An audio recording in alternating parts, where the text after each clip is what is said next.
You're listening to Something to Think Of, written by P.O. Dixon, narrated by Pearl Hewitt. Next to being married, a girl likes to be crossed in love a little now and then. It is something to think of, and gives her a sort of distinction among her companions. Jane Austen, Pride and Prejudice. Chapter 1. A Capricious Inducement.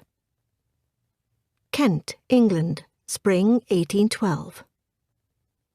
A sleepless night gave way to a pleasant morning. Miss Elizabeth Bennet quickly escaped the parsonage house for a solitary walk. She could think of no better balm for all the tumult of her mind.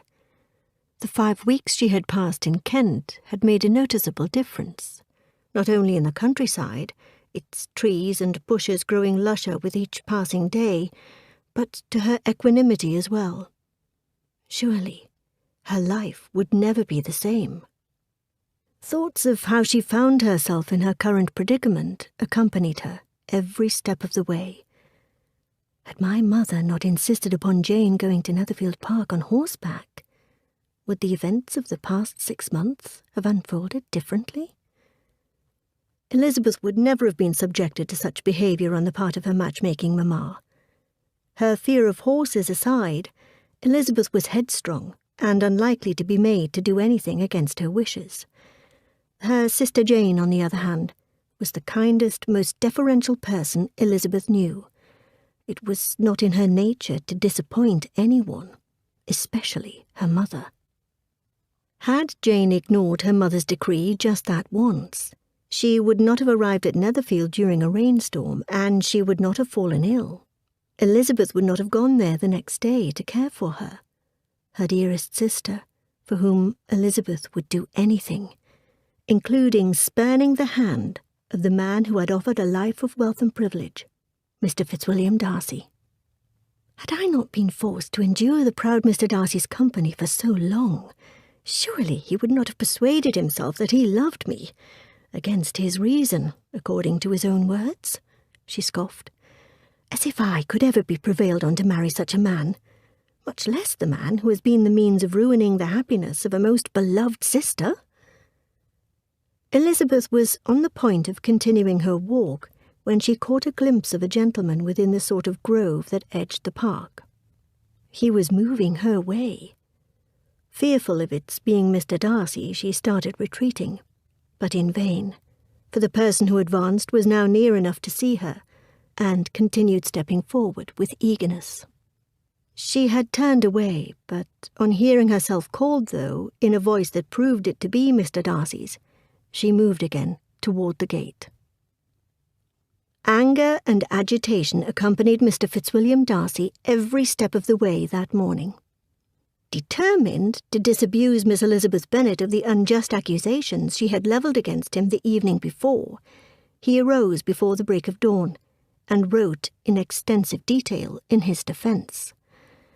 Elizabeth's utter loathing of him had caught him completely by surprise. It would honour any woman in the country to be his wife. She would be a most fortunate creature indeed. Yet she had allowed lies and misjudgments to guide her. Why he had fallen in love with such a woman was beyond his reason.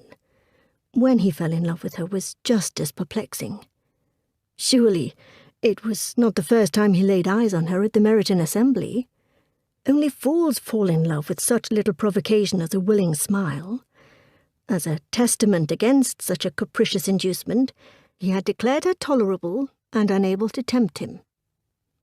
Perchance it was all the time spent in company with her at Netherfield that marked the start of his one-sided love affair.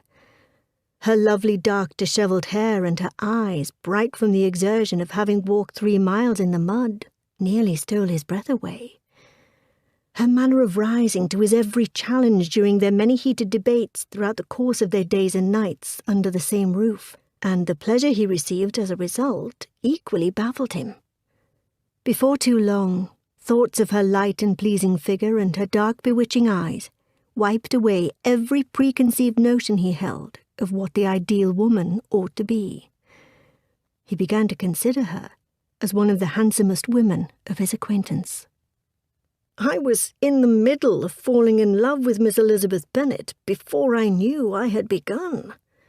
I fought against my better judgment and offered her my hand in marriage, only to learn how much she disliked me, how I was the last man in the world whom she could be prevailed on to marry. Making matters worse, she had all but accused him of not being a gentleman. Her cold words echoed through his mind. "You are mistaken, Mr. Darcy, if you suppose that the mode of your declaration affected me in any other way than as it spared me the concern I might have felt in refusing you, had you behaved in a more gentlemanlike manner." After having delayed his departure from Kent several times with the thought of extending his courtship with Elizabeth, it had all been for naught. She hated him. Darcy was on the point of continuing his walk when he caught a glimpse of the object of his fascination. He knew she would be there. Stepping forward with eagerness, he called out her name, but to no avail, for she turned and walked away. It would not do. After accusing him so egregiously, surely she owed it to him to hear his side of the story. Still moving toward the gate, he called out once more, "Miss Elizabeth Bennet." His hands clasped behind his back, a worn leather-bound tome folded in two and tucked snugly in the pocket of his long black overcoat, William Collins ambled along the path.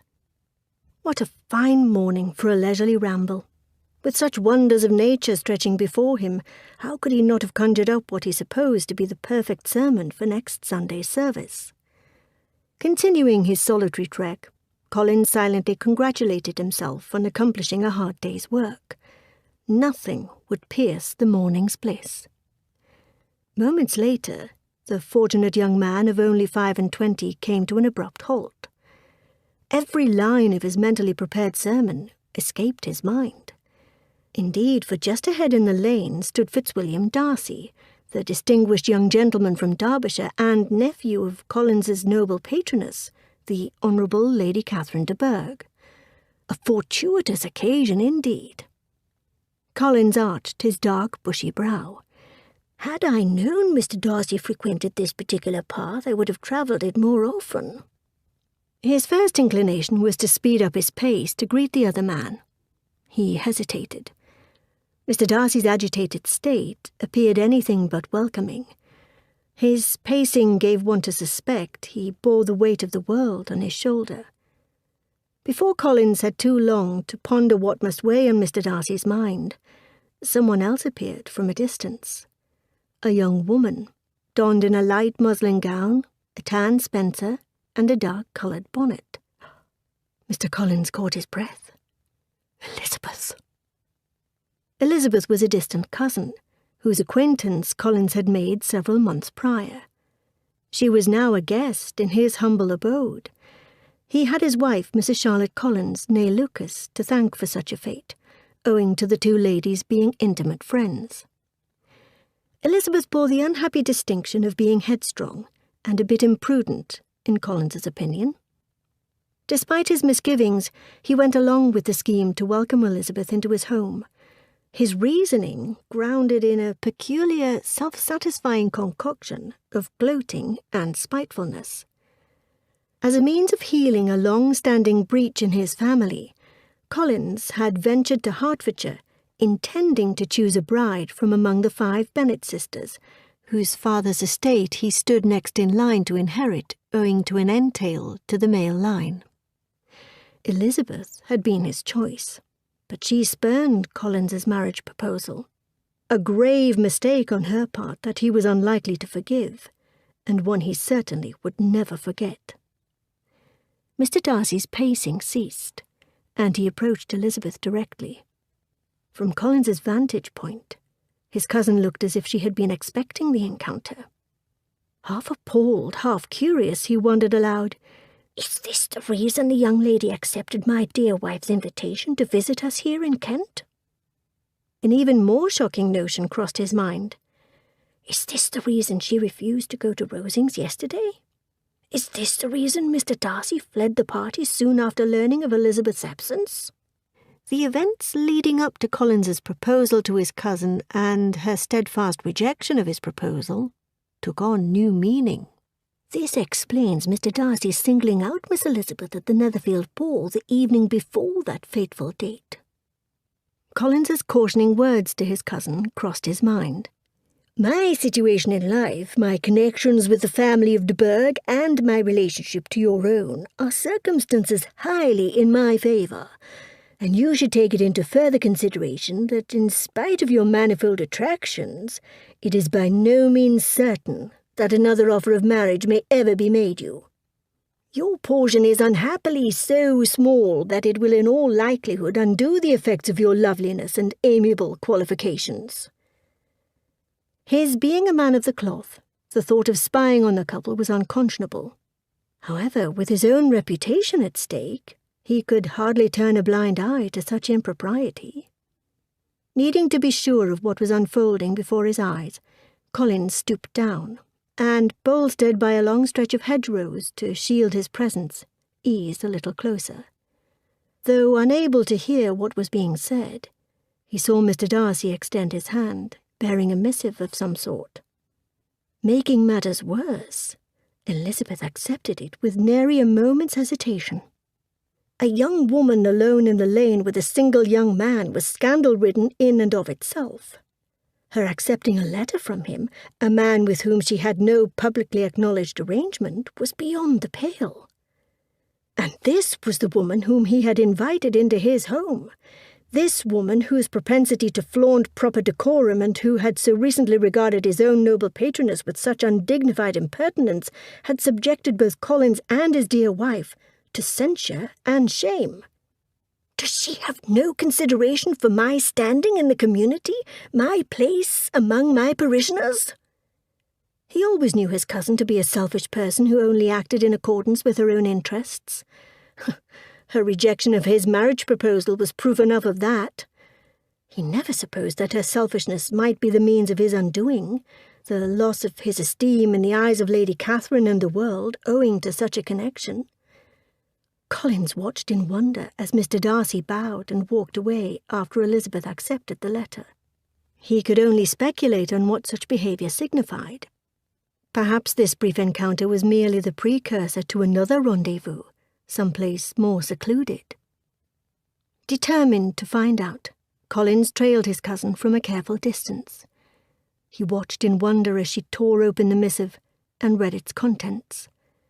He thought he detected more vexation than pleasure in her countenance as she perused the pages. Had Mr. Darcy written to put an end to their forbidden liaison? He was engaged to marry Miss Anne de Burgh, after all. Collins knew this to be correct. The Lady Catherine always spoke of it as being the favourite wish of her family. Collins did not know whether to feel sad for his cousin or glad for this turn of events. Had she not invited such heartbreak upon herself by aspiring to a station in life so far above her own as to be laughable? Uneasiness washed over him. This is no time to rejoice, for there still exists the possibility of Lady Catherine's learning of my cousin's brazenness. Upon following his cousin for almost an hour, Collins resolved to return to the parsonage. Soon enough, Elizabeth was bound to come back to the house as well. To his manner of thinking, there was but one way to guarantee an agreeable outcome for himself in the wake of his cousin's scandalous behaviour. He would be the one to inform his noble patroness. But first, he needed to get his hands on the letter that Mr. Darcy had given Elizabeth. After reading Mr. Darcy's letter to my cousin, I shall know and understand precisely what I must do.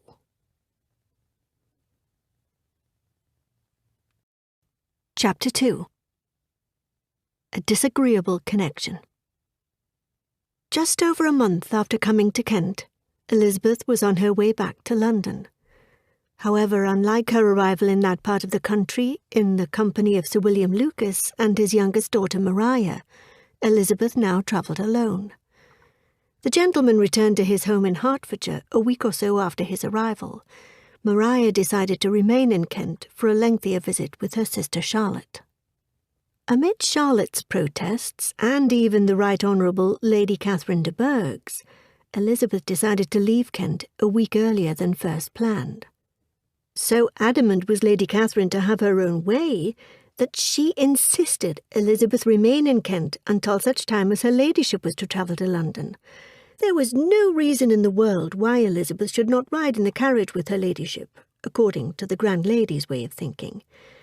Then there would be no cause to put Elizabeth's uncle, Mr. Gardiner, through the trouble of conveying his niece to town. Elizabeth shook her head in remembrance of the haughty aristocrat's benevolence. The last thing in the world Elizabeth wanted was to be beholden to such a woman. If there was any advantage in refusing Mr. Darcy's offer of marriage, it was that she had spared herself such a disagreeable connection. No, Elizabeth was eager to be away from Kent, to be away from Lady Catherine, to be away from haunting memories of Mr. Darcy, to be away from her ridiculous cousin, Mr. Collins, whose behaviour toward Elizabeth of late had become oddly discomforting, as though his opinion of her had soured. Most of all, Elizabeth longed to reunite with her elder sister, Jane. Her last letter had hinted of a surprising reversal of fortune, one Jane dared not commit to writing for fear of spoiling it. To say Jane's missive was somewhat cryptic would have been an understatement, but in a pleasant sort of way. Not for the first time since receiving Jane's letter a few days prior, Elizabeth wondered at the source of her sister's revived spirits. Recollections of another missive could not help but intrude. The one Mr. Darcy handed her in the grove the morning he left Kent, specifically as it pertained to Jane and his friend Mr. Charles Bingley. Mr. Darcy. Recalling the harsh words between them upon her learning the proud gentleman helped to separate the two lovers, and his audacity to expect she would accept his hand despite it, Elizabeth shivered. And this is all the reply I am to have the honour of expecting? Perhaps I might ask why with so little endeavour at civility I am thus rejected. But it is of small importance, he had opined. To which Elizabeth replied, I might as well inquire why, with so evident a desire of offending and insulting me, you chose to tell me that you liked me against your will, against your reason, and even against your character. Was not this some excuse for incivility if I was uncivil? But I have other provocations. You know I have. Had not my feelings decided against you, had they been indifferent, or had they even been favourable?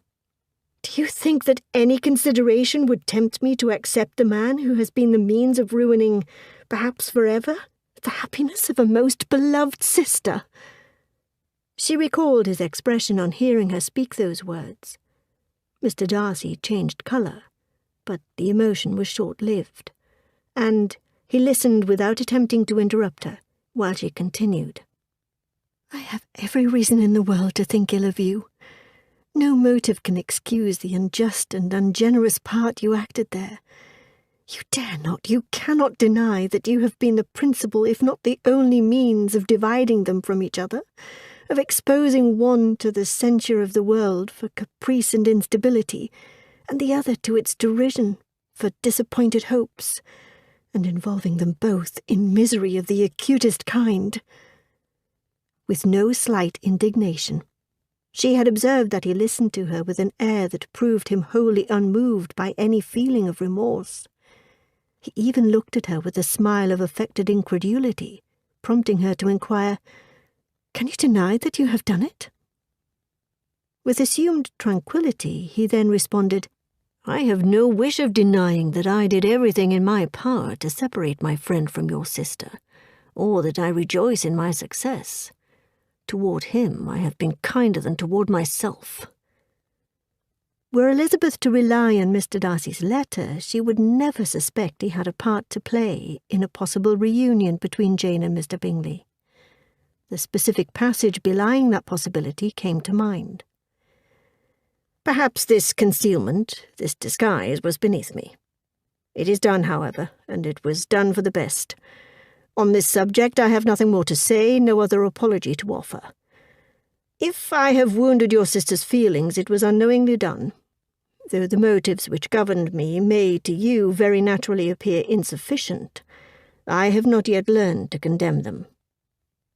In truth, the events that unfolded prior to this leave-taking fueled her hopes. Immediately upon returning from her hours-long ramble about the park, Elizabeth received word from Charlotte that she had missed the morning's visitors. Lady Catherine's nephews had called during her absence. Mr. Darcy stayed only for a few minutes, but his cousin Colonel Fitzwilliam had been sitting with them at least an hour, hoping for Elizabeth's return. With his letter's contents weighing heavy on her mind, Elizabeth could only suppose that indeed Mr. Darcy must bear no ill will toward her. How else is his coming to the parsonage to be explained? What must a man of Mr. Darcy's temperament care about slighting the Collinses by not calling on them before taking his leave of Kent? Her heart could not help but whisper he had done it for her, just as she now understood his every visit to the parsonage implicitly had been to see her. Their every seemingly coincidental encounter in the lanes had been by his design. Is it too much to hope that for my sake, if nothing else, Mr. Darcy sought to redress the harm he caused my sister? Elizabeth picked up her book and flipped through the pages, hoping to divert her busy mind away from thoughts of Mr. Darcy and suppositions of what he may or may not have done. All in vain. You must allow me to tell you how ardently I admire and love you. However repulsed Elizabeth might have been upon first hearing Mr. Darcy's ardent avowal, she would be lying if she denied his words now meant something to her, even if she was sure she might never hear them again, and even if she was unsure whether she might ever wish to. Thoughts of Jane's letter intruded once again, specifically the part that read, "I do not dare commit my reversal of fortune to paper, thinking as I do that fate is a fickle friend at best. For now I will only say my happiness is almost complete." Staring out the window at the countryside, and admiring the abounding sights of spring as far as the eyes could see whisking by, Elizabeth sighed. Barring any travel delays, soon my dearest Jane and I will be together again. Until such time as I can adequately satisfy my curiosity, I shall think no more on the matter. Elizabeth's carriage drove to the gardener's door at the appointed time. The scene was much the same as she remembered it some weeks earlier when she had arrived from Hertfordshire with the Lucases, with Jane sitting in the drawing-room window awaiting her arrival. When she entered the passage, Jane welcomed Elizabeth with open arms and a smile as bright as the younger sister could ever wish to see. Elizabeth glanced at the top of the stairs with the expectation of seeing a troop of little boys and girls eager for attention from an older cousin. They were nowhere around, giving Elizabeth to suspect they were likely away at the nearby park. It was just as well, for Elizabeth's primary design was the reunion with her sister and the unravelling of the mystery Jane's letter had wrought. Sitting beside her sister in the drawing-room, Elizabeth said, "Dearest Jane, I cannot tell you how pleased I am seeing you looking so lovely. Pray, I am not speaking out of turn in saying it is most refreshing in comparison to when I was here last." She took Jane by the hand. "Dare I say it is attributable to the change in circumstances you alluded to in your last letter?" Jane blushed crimson. Despite her modesty, her natural beauty could not help but shine through. "I would have to say it has everything to do with it," she replied. "Oh, Lizzie, it has been so long since I had reason to feel as hopeful as I do." Indeed, Jane's melancholy had persisted for months. Elizabeth feared the combination of Mr. Bingley's defection and his sister Miss Caroline Bingley's betrayal of what Jane had supposed was genuine affection between them jaded Jane's want to only see the best in people. This picture of her elder sister warmed Elizabeth's heart. She squeezed her sister's hand. "Pray do not keep me in suspense." Jane was about to say more when both she and Elizabeth were suddenly roused by the sound of the doorbell. Jane's face overspread with joy, as though she was expecting someone to call. Releasing her sister's hand, Elizabeth's breath caught. She jumped to her feet. Any number of thoughts raced through her head, the most unsettling of them all having to do with her suspicion that Jane's newfound happiness indeed had to do with the renewal of her acquaintance with Mr. Bingley, and the possibility that Mr. Darcy had been the means of bringing it about. Jane stood and smoothed her skirt. Elizabeth also adjusted her attire. The thought that not only was Mr. Bingley the imminent guest, but that Mr. Darcy might be accompanying him also crossed her mind. Before she had time to think about what such a prospect must portend, the door of the drawing-room opened, and in walked the gardener's housekeeper with 2 gentlemen on her heels. Chapter 3. Very Agreeable Strangers. Until that moment, Elizabeth had not realized how much she was depending on the gentleman caller being Mr. Bingley. More than that, how much she was hoping the other gentleman would be Mr. Darcy. Her heart sank. Then her eyes fell on Jane, whose eyes were full of joy. Elizabeth did not hear the gardener's housekeeper present the visitors, at least not clearly. Her busy mind was frantically engaged in conjecture and speculation of how she could have been so wrong. Before she knew what she was about, the housekeeper had retreated from the drawing-room, and she and Jane sat opposite 2 very agreeable strangers. When the gentlemen were gone, Elizabeth said, "Jane, you are very sly. Not once did you mention your having met Mr. Hemingsworth in your letters to me while I was in Kent." "Dearest Lizzie," Jane began, her voice filled with more joyfulness than contrition, "pray you will forgive me. Not that I did not want to tell you. I just did not know how to tell you." "Whatever does that mean, Jane?" Elizabeth asked. "You realize you can tell me anything?" Jane nodded. "I do. But I feared if I spoke of my new acquaintance, you might think of me as being capricious." "Do you mean regarding your affection for Mr. Bingley?" "You always thought his feelings for me were greater than I did. I did not wish to disappoint you." "I am sorry I caused you to feel you could not share your budding feelings for Mr. Hemingsworth with me. I should have liked to have known." Elizabeth spoke nothing but the truth in saying that. Part of her ill feelings toward Mr. Darcy had to do with his role in separating Jane and his friend Mr. Bingley. Elizabeth recalled having argued to him that Jane's attachment to Mr. Bingley was strong, even though Mr. Darcy had stated that he had detected no such sentiments on Jane's part. Is it possible that I may have been mistaken? Jane herself had suggested an attachment between Mr. Bingley and her evidently was not meant to be, despite my observations to the contrary. Was I wrong to attribute my sister's sentiments as her way of protecting her broken heart? I, better than anyone, understand Jane's penchant to hide her true feelings from everyone. Only those who know her best have an inkling of what she is feeling. On the other hand, I cannot deny the events that have just unfolded. Based on all Elizabeth observed, Jane was very fond of Mr. Hemingsworth. Not only did her elder sister smile a lot, but she also laughed. Elizabeth told her sister as much. She asked when and how the 2 of them met. "Oh, you will never believe the odd confluence of events that led to my meeting him. Ironically, there is a connection to Mr. Bingley himself." "Mr. Bingley?" Elizabeth asked, her voice a mixture of intrigue and concern. "What does your meeting Mr. Hemingsworth have to do with Mr. Bingley?" "Well, just over a fortnight ago, while I was attending the theatre with our aunt and uncle, I espied Mr. Bingley." "You did? Why did you not mention this in your letters? Did the 2 of you have a chance to speak?" Jane shook her head. "We did not. I was sitting in the lower level, and I noticed him high above in one of the private boxes. Of course, he could not have seen me. It appears the young lady seated next to him was all that caught his eye. The prospect of it all was a bit too much for me to bear. I excused myself from my party and hastened into the lobby. Not paying attention to where I was going, I collided with Mr. Hemingsworth."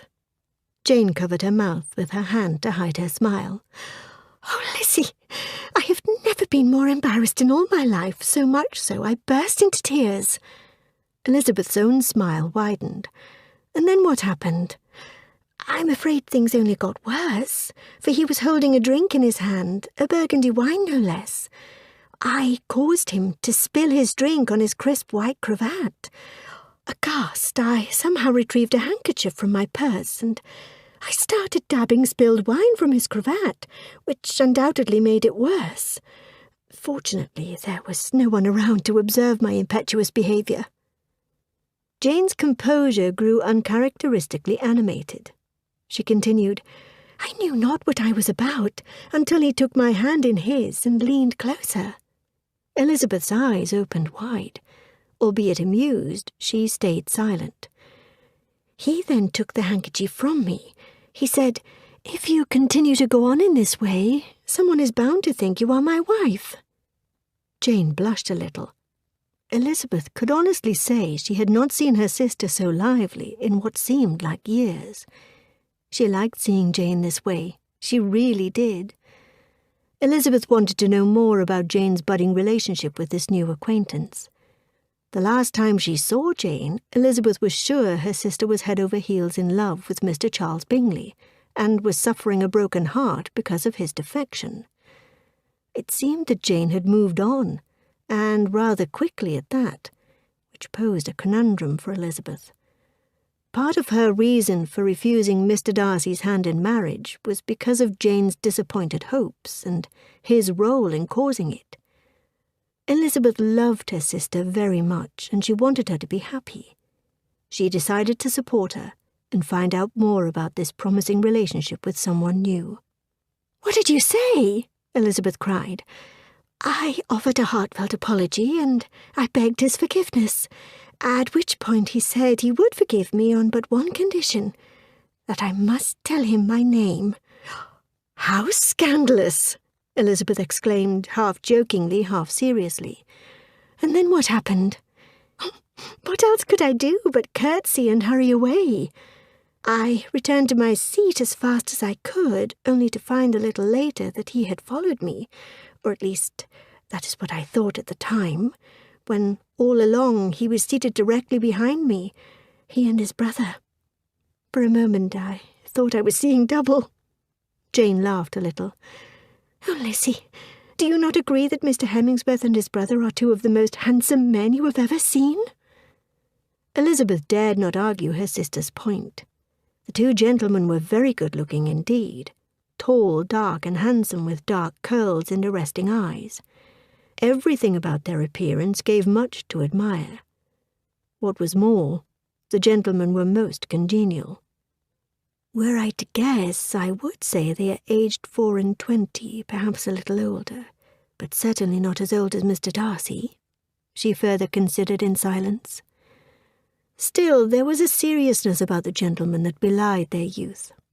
It amazed Elizabeth the ease with which she and the younger brother fell into conversation, while Jane spoke with the older. This characterization of the older versus the younger caused Elizabeth to chuckle inside. The gentlemen had jokingly referred to themselves in those terms, what with their being twins born mere minutes apart. The brotherly affection they shared was evident. Why, they even completed each other's sentences. The older of the two bore the name Stanford, and the younger Mitchell. "Jane, that is an interesting initial meeting, to be sure. As much as I want to know more, I cannot be satisfied entirely until you tell me what became of Mr. Bingley. Did the two of you ever come face to face that night?" "No," Jane said, her voice bearing a slight hint of regret. "I cannot say with certainty what became of Mr. Bingley after that. I am afraid my mind was more agreeably engaged with thoughts of Mr. Hemingsworth for the rest of the evening." For Elizabeth's part, a hint of disappointment could not be repressed. She had been absolutely persuaded of her sister's love for Mr. Bingley for so long, perhaps to her own detriment. Sensing this, Jane cried, "Now, Lizzie, surely you cannot be too disappointed in my saying that. It has been months since Mr. Bingley left Hertfordshire with the promise of returning. Months. You cannot expect me to pine away for him forever. Jane, are you saying you no longer have any feelings at all for Mr. Bingley? No, I am not saying that. What I am saying is that when and if he and I ever do come face to face again, I am sure we shall meet as little more than indifferent acquaintances. Elizabeth exhaled a deep sigh in resignation. If you say so, I have no other choice than to believe you. I say so. The younger woman half smiled.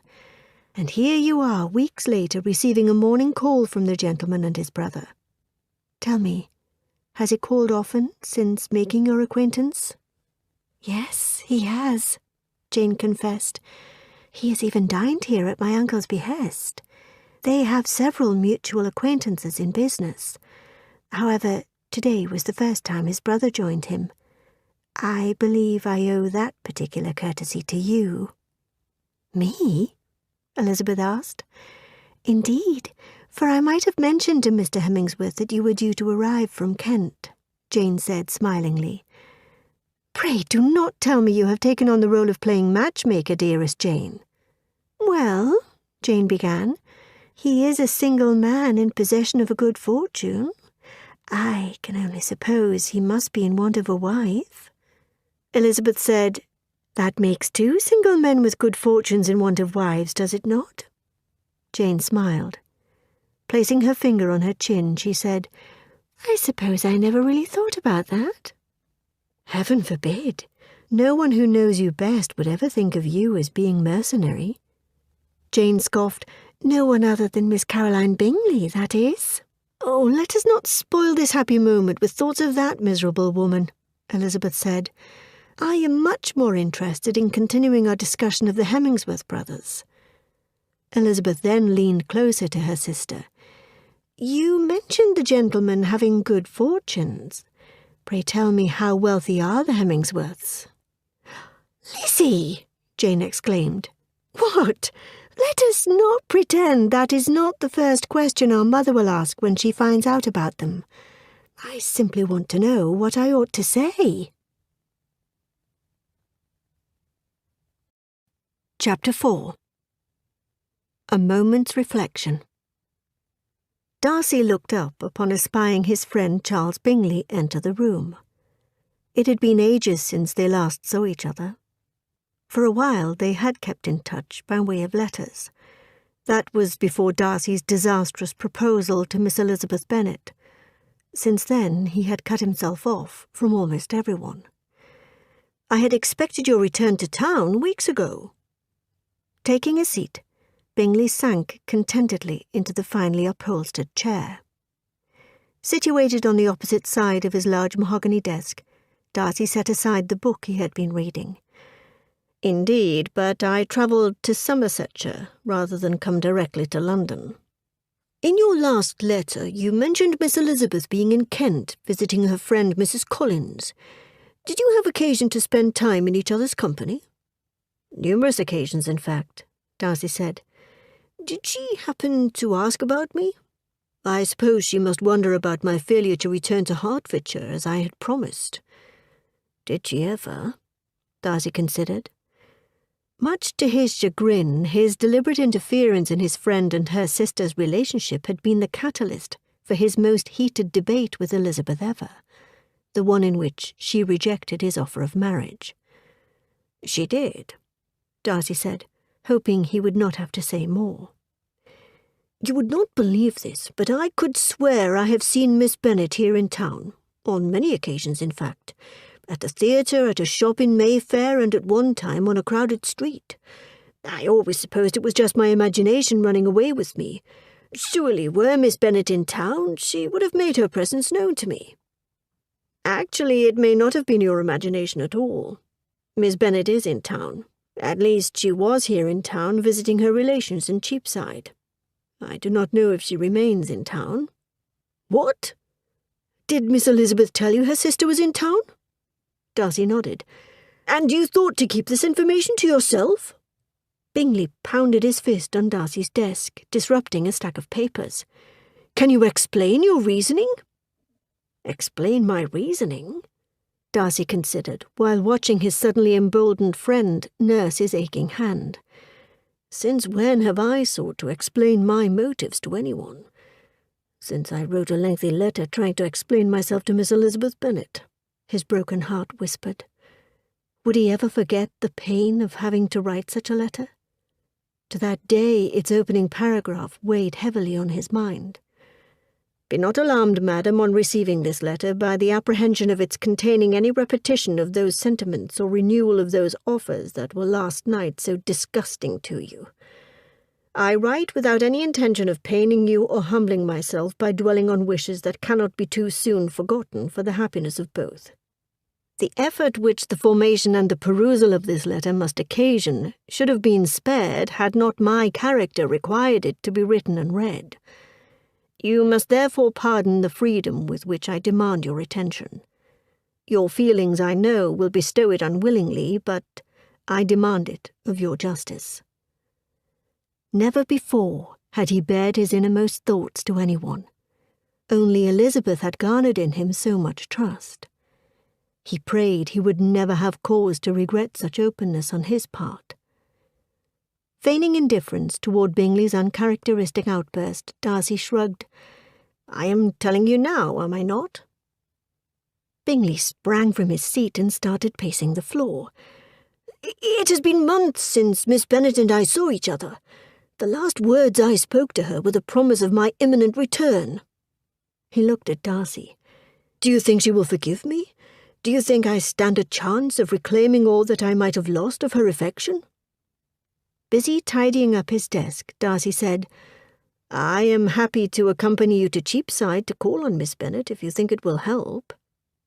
"You would really do that for me?" Bingley asked, his countenance overtaken with hope. "Of course I will. What are friends for?" he asked, not exactly letting on he had his own motives for wanting to go with his friend. No one knew how deeply in love with Elizabeth he had been all that time in Hertfordshire.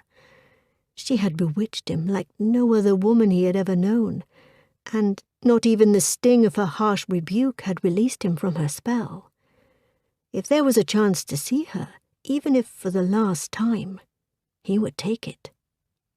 Darcy nodded in response to Bingley's question. "But why?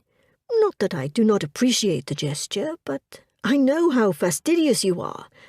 I should imagine hardly a month's ablution enough to cleanse you from its impurities were you to enter that particular part of town." After a moment's reflection, Bingley continued, "That is, unless you wish to observe Miss Bennet and me together to make sure of her attachment. Is that it? Because if it is, then I will have to decline your offer. Going forward, I shall follow my own counsel where it concerns Miss Bennet." "As you should," Darcy said. "If that is not your reason, then pray tell me what is." A hint of understanding flashed before Bingley's eyes. "Unless your wanting to go there is because of Miss Elizabeth." "My reasoning has everything to do with Miss Elizabeth," Darcy conceded. "I finally came to realize just how much she meant to me," he confessed to his friend. "Indeed, I told her as much when the two of us were in Kent." Of course, Darcy dared not tell his friend that he had proposed to Elizabeth, and she flatly rejected his proposal without a second thought. In this matter, he too would keep his own counsel. "It was to no avail," Darcy said in response to his friend's stunned silence. "I came to know she had a dreadfully unfavourable opinion of me." He recoiled on the inside in recollection of Elizabeth's words. "From the very beginning, from the first moment, I may almost say, of my acquaintance with you, your manners, impressing me with the fullest belief of your arrogance, your conceit, and your selfish disdain for the feelings of others, were such as to form the groundwork of disapprobation on which succeeding events have built so immovable a dislike. And I had not known you a month before I felt that you were the last man in the world whom I could ever be prevailed on to marry." "I fear our manner of parting ways in Kent left much to be desired. I should like the chance to make amends," said Darcy. "Well then," Bingley stated, "of course you must come." Then, unable to keep the broad smile from spreading across his face, he asked, "When shall we go? Now that I know Jane is here in town, I cannot stand the thought of us being apart a moment longer than necessary." "I hate to dampen your enthusiasm, but I am afraid you will have to wait until tomorrow. It would be highly inappropriate to call on anyone at this hour, especially with this being your first meeting with the Bennets' London relations. Of course, that is assuming Miss Bennet is still in town, for she very well may have returned to Hertfordshire by now." This thought pained Darcy, for if Miss Bennet were no longer in London, the same would likely go for Elizabeth. Who was to say when or if he would ever see her again? "Not only that," Darcy said, willing away his melancholy, "did you not insist upon my accompanying you to the theatre this evening? We made this plan months ago." The last thing in the world Darcy wanted to be doing that evening was attending the theatre, especially during that time of year when eager mammas as far as the eye could see would be promoting their simpering daughters before men with sizable fortunes. He did not have the heart to turn his friend Bingley down. As heartbroken as Bingley still was over Miss Jane Bennet, at least the younger man was out in society trying to put on a good face. Being partially to blame for Bingley's disappointed hopes, attending the theatre with him was the least he could do, especially since Bingley was availing himself of Darcy's private box. The theatre, however, was where he meant to draw the line. Darcy was certain he would not be attending balls and private dinner parties and the like. He was, after all, nursing his own wounded heart and disappointed hopes, even if he was the only one who knew it. "I did indeed, and of course you are correct. For the sake of propriety, my reunion with Miss Bennet will have to wait until tomorrow." Bingley flashed a broad smile, one Darcy could not help but notice. "What are you thinking, Charles?" "I am meditating on the possibility that Miss Bennet might be in attendance at the theatre this evening." A bit of hope crept into Darcy's mind at hearing this. Should both Bennet sisters be in attendance, it would be an interesting prospect indeed. That night at the theatre, Jane made an excuse of wanting to refresh herself. She really hoped to free herself from the unease she suffered in espying Mr. Charles Bingley. She had only caught a glimpse of him before he disappeared into the crowd, but she was sure it was him. She would recognize his striking mane among 1,000 men. The last thing she expected was to see him in the lobby, but there he was, standing nearby a column, searching, waiting. Had he seen her as well? Was he looking for her? "I must compose myself, I simply must. I am here with Mr. Hemmingsworth as his mother's guest. Mr. Bingley is part of my history." Her heart pounded. Maybe an accidental encounter with Mr. Bingley was just what Jane had been hoping for, the reason she had escaped her party in the first place. Or maybe not. "It is too much. It is too soon," Jane considered, even though her very reason for being in town had been to reunite with Mr. Bingley. His pernicious sister's behaviour all but dealt a death blow to Jane's scheme. Her feelings being anything but indifferent, as she had hoped, Jane determined to strike a different path than the one that was sure to bring her face to face with the past. "Miss Bennet, is that you?" Jane heard someone ask. Jane turned to identify the speaker. She forced a smile to her face.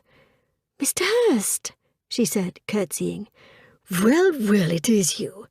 It has been far too long since my eyes suffered the pleasure of beholding so much beauty." "You are very kind, sir." "I say nothing that is not true." He raised his monocle to his eye, and indeed beheld Jane from head to toe.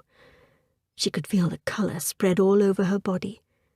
She always knew the gentleman to be licentious. Still, she rather supposed his propensity was reserved for food and drink. "My brother-in-law Bingley is also in attendance this evening. No doubt he will want to see you." Mr. Hurst offered Jane his arm. "Shall the two of us go in search of him?" "Miss Bennet!" Looking just over Hurst's shoulder, Jane noticed another gentleman heading her way. Mr. Charles Bingley. There really is no escaping him now. Mr. Hurst lowered his arm and stepped aside to make room for Bingley. Here you are, brother. I just invited Miss Bennet to go in search of you. Bingley swallowed. Miss Bennet, he said, his voice a half-broken whisper. Her composure no less disturbed than his, Jane thought to extend her gloved hand, but she did not. It was far too bold a gesture. She clutched either side of her gown and curtsied instead. Mr. Bingley. His tone conveying something of real regret, Bingley said, It is a very long time since I have had the pleasure of seeing you. Before Jane could reply, he added, It is above 6 months. We have not met since the 26th of November, when we were all dancing together at Netherfield. Jane was pleased to find his memory so exact. If only he had remembered to keep his promise to return to Netherfield after he concluded his business in town some 3 days hence. Jane was sure she did not wish to discuss the matter at that moment. Trapped in an awkward engagement with 2 gentlemen was not Jane's idea of how she ought to be comporting herself that evening. Then Mr. Stanford Hemmingsworth joined the party.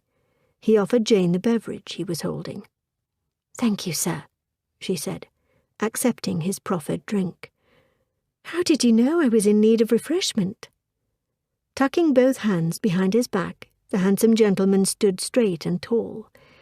"I like to think the business of my life is anticipating your needs, Miss Bennet."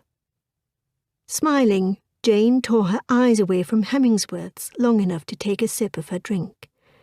A familiar stirring deep inside overtook her, and soon enough she gazed into Hemmingsworth's eyes again. Mr. Bingley cleared his throat, summoning Jane's attention as well as Hemmingsworth's. "Friends of yours from Hertfordshire, I presume?" "Yes," Jane began. "Well, actually, no." A bit flustered, she said, "Allow me to introduce you." Gesturing to the elder of the two, she said, "Mr. Hurst, Mr. Bingley, this is Mr. Hemmingsworth."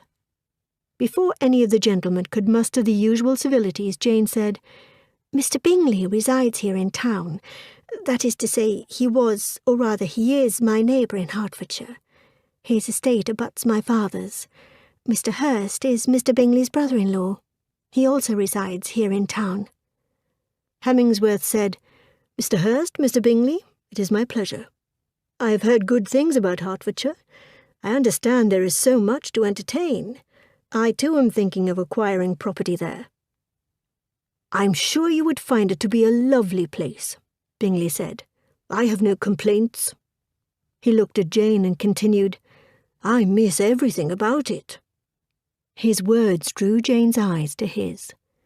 Neither seemed capable of looking away. His words were so simple, yet so eloquently put. Jane was surely affected. "How could you not?" Mr. Hemmingsworth asked, directing his inquiry pointedly to Mr. Bingley. "I shall consider your words as a wholehearted endorsement." The gentleman extended his arm to Jane. "Shall I escort you inside? My mother must not worry over our long absence." Chapter 5. A Casual Acquaintance. Concerned about what could be keeping Jane, Elizabeth had also escaped the party.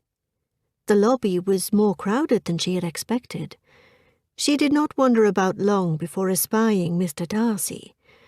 She only caught a glimpse of him, for he was heading to a different part of the theatre.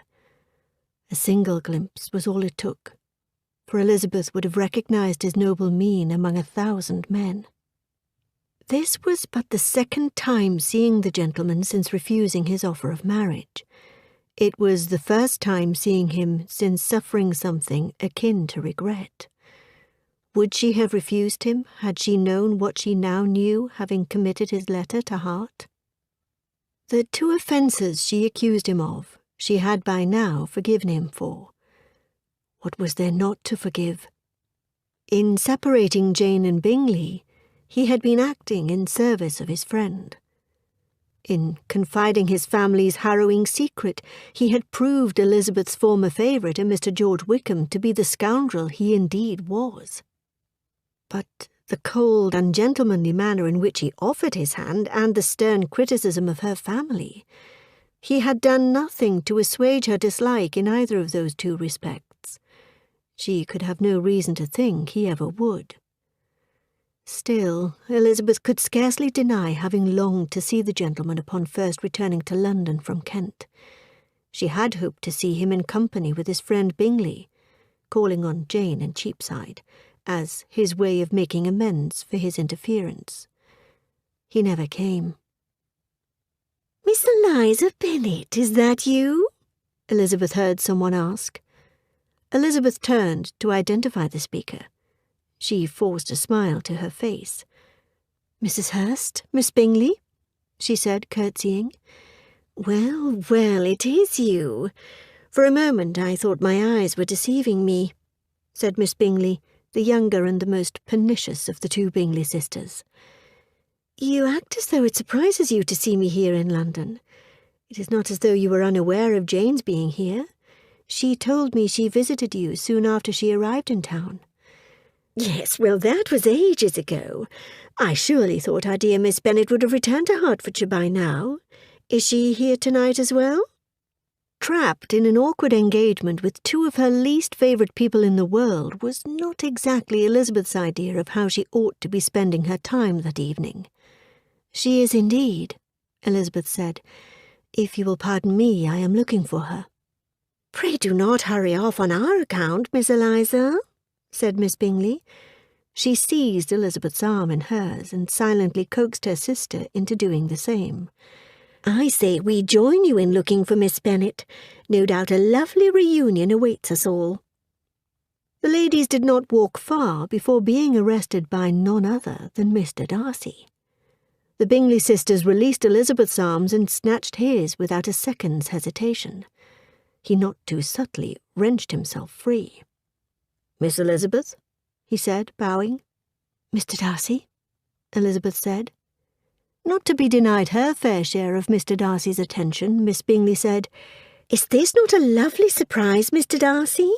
We have not had the pleasure of Miss Eliza's company in months." She looked at Elizabeth. "Did I not promise you a lovely reunion for us all? A long overdue one at that, for our Mr. Darcy only recently returned to town himself." "Oh?" Elizabeth heard herself ask. "Indeed, Miss Elizabeth. After I left Kent, I travelled to Somersetshire." "At this time of year, during the height of the London season, no less. What on earth were you thinking of staying away from all of your friends for so long?" Miss Bingley cried. Mr. Darcy flashed an annoyed glance at Miss Bingley. "After my stay in Kent, I needed some time away from everything." He looked longingly at Elizabeth. Not that it made a great difference. "And you, Miss Elizabeth? How long has it been since you took your leave of Kent?" "A few weeks," Elizabeth said, a bit confused by his gentle tone. Perhaps he was not as disappointed in her as she thought he would be. Not that it mattered if he were. She was just as much an injured party as he was, after all. Her uncivil refusal was perfectly in keeping with his insulting proposal. That harrowing evening's events still lingered in her mind. Mr. Darcy spoke well, but there were feelings besides those of the heart to be detailed, and he was no more eloquent on the subject of tenderness than of pride. His sense of her inferiority, of its being a degradation, of the family obstacles which had always opposed to inclination, were dwelt on with a warmth which seemed due to the consequence he was wounding but was very unlikely to recommend his suit. As much as she did not wish to dwell on the past, there was one part of his proposal that accompanied Elizabeth to sleep each night.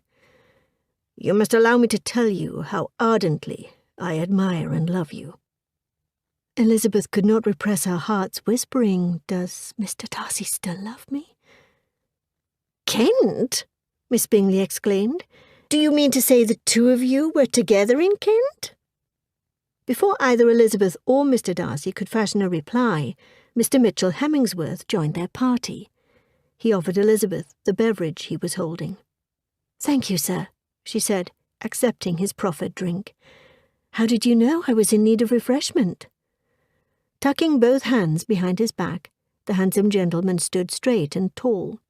"Part of the joy of becoming better acquainted with you these past weeks is learning to anticipate your needs, Miss Elizabeth." Elizabeth lowered her eyes and raised her glass to her lips. She took a long sip. "Mr. Hemmingsworth, you are positively incorrigible," she thought, but did not voice aloud. The last thing she wanted was to have Mr. Darcy believe she was flirting with some other gentleman on the heels of rejecting his proposal, because...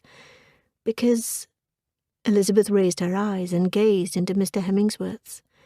His eyes shone with amusement. Mr. Darcy cleared his throat, summoning Elizabeth's attention as well as Hemmingsworth's. "Friends of yours from Hertfordshire, I presume?"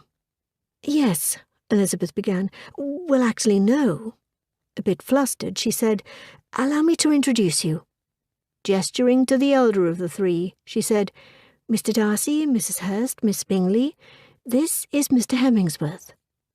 Before anyone could muster the usual civilities, Elizabeth said, "Mr. Darcy's friend, Mr. Bingley, resides here in town. That is to say, he was, or he is, my neighbour in Hertfordshire. His estate abuts my father's.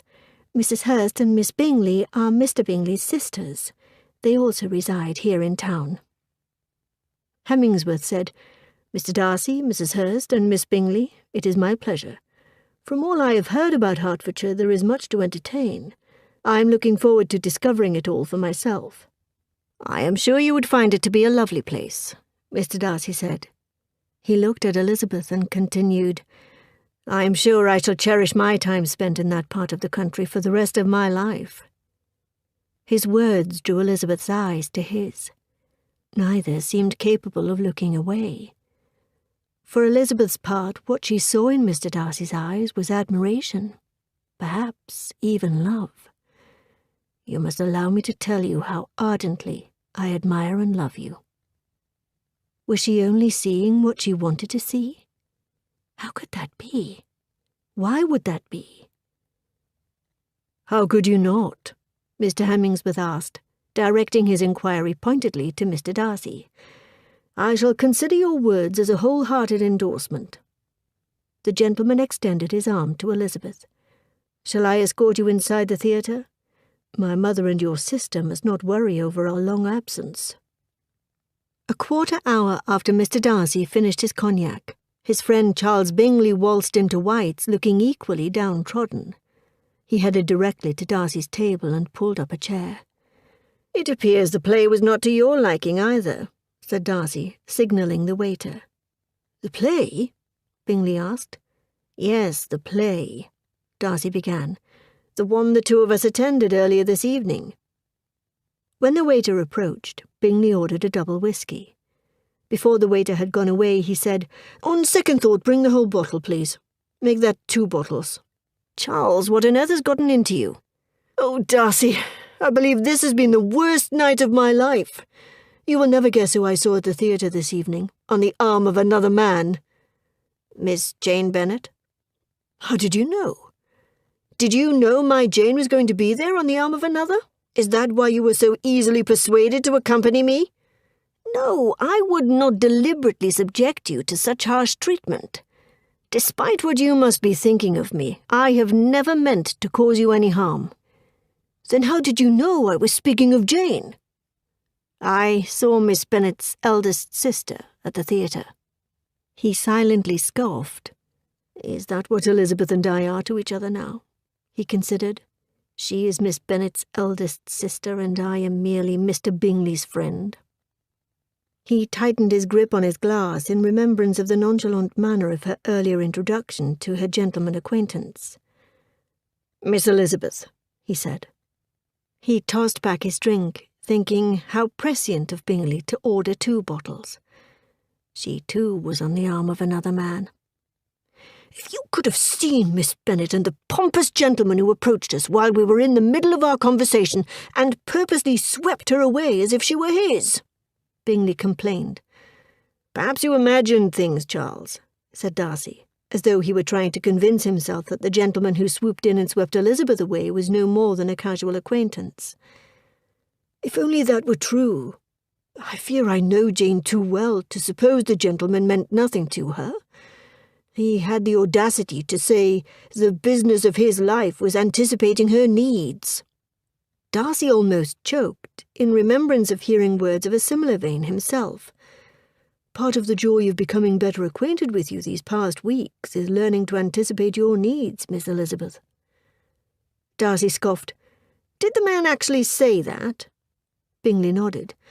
"He further insinuated his plans to acquire property in Hertfordshire." Darcy frowned. The disturbance of his composure was increasing by the second. "From all I have heard about Hertfordshire, there is much to entertain.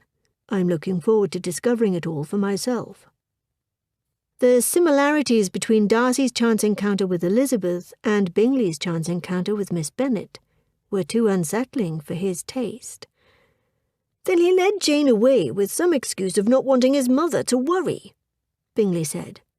This was too much. "Did this gentleman have a name?" Darcy asked. Bingley ran his fingers through his hair. "I believe it was Hemsley. No, Hemsworth. No, Hemingsworth?" Darcy interrupted, his brow arched. Bingley shook his finger in the air. "Yes, Hemingsworth. But how could you possibly have guessed? Do you know of a Mr. Hemingsworth?" "I do now," Darcy said. "No?" "Yes, as of tonight, to be exact. Miss Elizabeth and I were standing together, having a reunion of our own, of sorts, when a gentleman approached us from out of nowhere. She introduced him as a Mr. Hemingsworth." "Who is this man?" Bingley asked, slamming his glass on the table. "Where did he come from? And most importantly, what is his connection to the Bennets?" "That I cannot say, but there is one way to find out." "Do you mean to hire a private investigator to look into the matter?" "I suppose if it comes to that. However, there is an easier way to unravel this mystery." "Pray do not keep me in suspense." "Bingley, did we not plan to call on Miss Bennet in Cheapside on the morrow?" The younger man lowered his head. He lowered his voice. "After what I witnessed tonight, I fear I might be too late." Perhaps it contented Bingley to let things be with the woman he professed to be in love with. It was not in Darcy's nature to do so. "Bingley, it may or may not be too late. If Miss Bennet means half as much to you as you say she does, do you not owe it to yourself to find out all you can?" Hours later in Cheapside, the Bennet sisters were lying in their beds, both too excited to sleep. "You and your Mr. Hemingsworth are getting on very well, Jane. I dare say you will miss him greatly when we return to Hertfordshire." "I dare say I will at that. However, I have good reason to believe it will not be long before we are reunited." "Oh?" "Indeed, though I cannot say too much on the subject at this time." "For fear of inviting trouble?" "Let me just say I am more than a little encouraged by the prospect. I would say, at the speed at which your relationship is progressing, the two of you are on your way straight to the altar." "Oh, Lizzie, please do not say that." "Why ever not? How else does one explain his mother inviting you to the theatre this evening as her guest?" "I must say it was very generous of her to do so." "It cannot hurt to have the mother's blessing so early in one's courtship." Thoughts of Mr. Darcy's proposal could not help but intrude. Elizabeth could never imagine Mr. Hemingsworth professing his love for Jane in such an ungentlemanly manner. Jane's new beau will never subject her to such a speech. "I saw Mr. Bingley at the theatre," Jane said, her voice almost a nostalgic whisper. "You did, Jane? Why did you not tell me?" "I suppose it just slipped my mind until now, in part because there was not much to tell." Elizabeth decided not to press. She had decided never to interfere in Jane's love life again. Till that moment, Elizabeth had said nothing of seeing Bingley's friend either. She could not help but consider the irony of Jane, after countless weeks of hoping for a reunion with the gentleman, coming face to face with him on the eve of her departure from London. I was unlucky enough to spend time in company with his sisters, Mrs. Hurst and Miss Bingley, Elizabeth said. In an effort to be completely forthcoming, she added, as well as Mr. Bingley's friend, Mr. Darcy. Where was Mr. Hemmingsworth during the auspicious occasion? He joined me, Elizabeth said, or rather rescued me, she silently considered, at which point I introduced him to the others. Including Mr. Darcy? Yes, including Mr. Darcy. I do not see how I could have avoided it, or why I would have, for that matter. Why do you ask?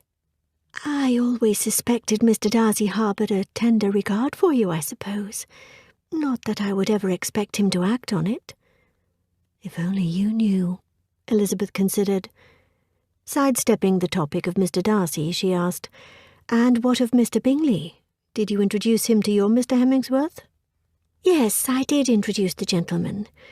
As you said, I do not see how I could have avoided it, or why I would have, for that matter. Well, Jane, do not keep me in suspense. Pray, what was Mr. Bingley's reaction to seeing you again after all this time? Surprised. I suspect he wanted to do more than exchange cordial civilities.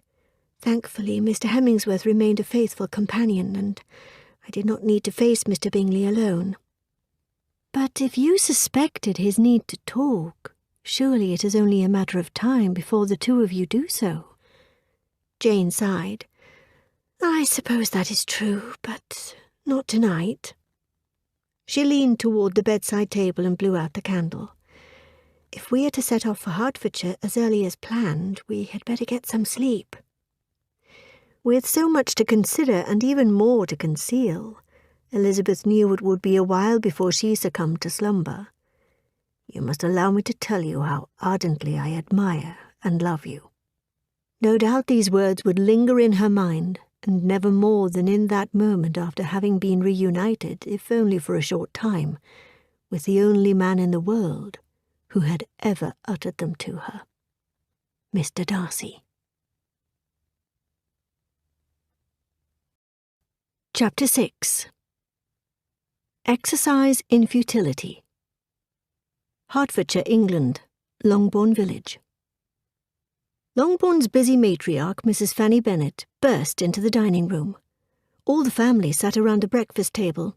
Mr. Thomas Bennet, the sharp-witted patriarch, the two eldest daughters recently returned from town, Jane and Elizabeth, and the remaining three girls in descending order of age, Mary, Kitty, and Lydia. A rich assortment of meats, cheeses, slices of bread, and fruit stretched before their eyes.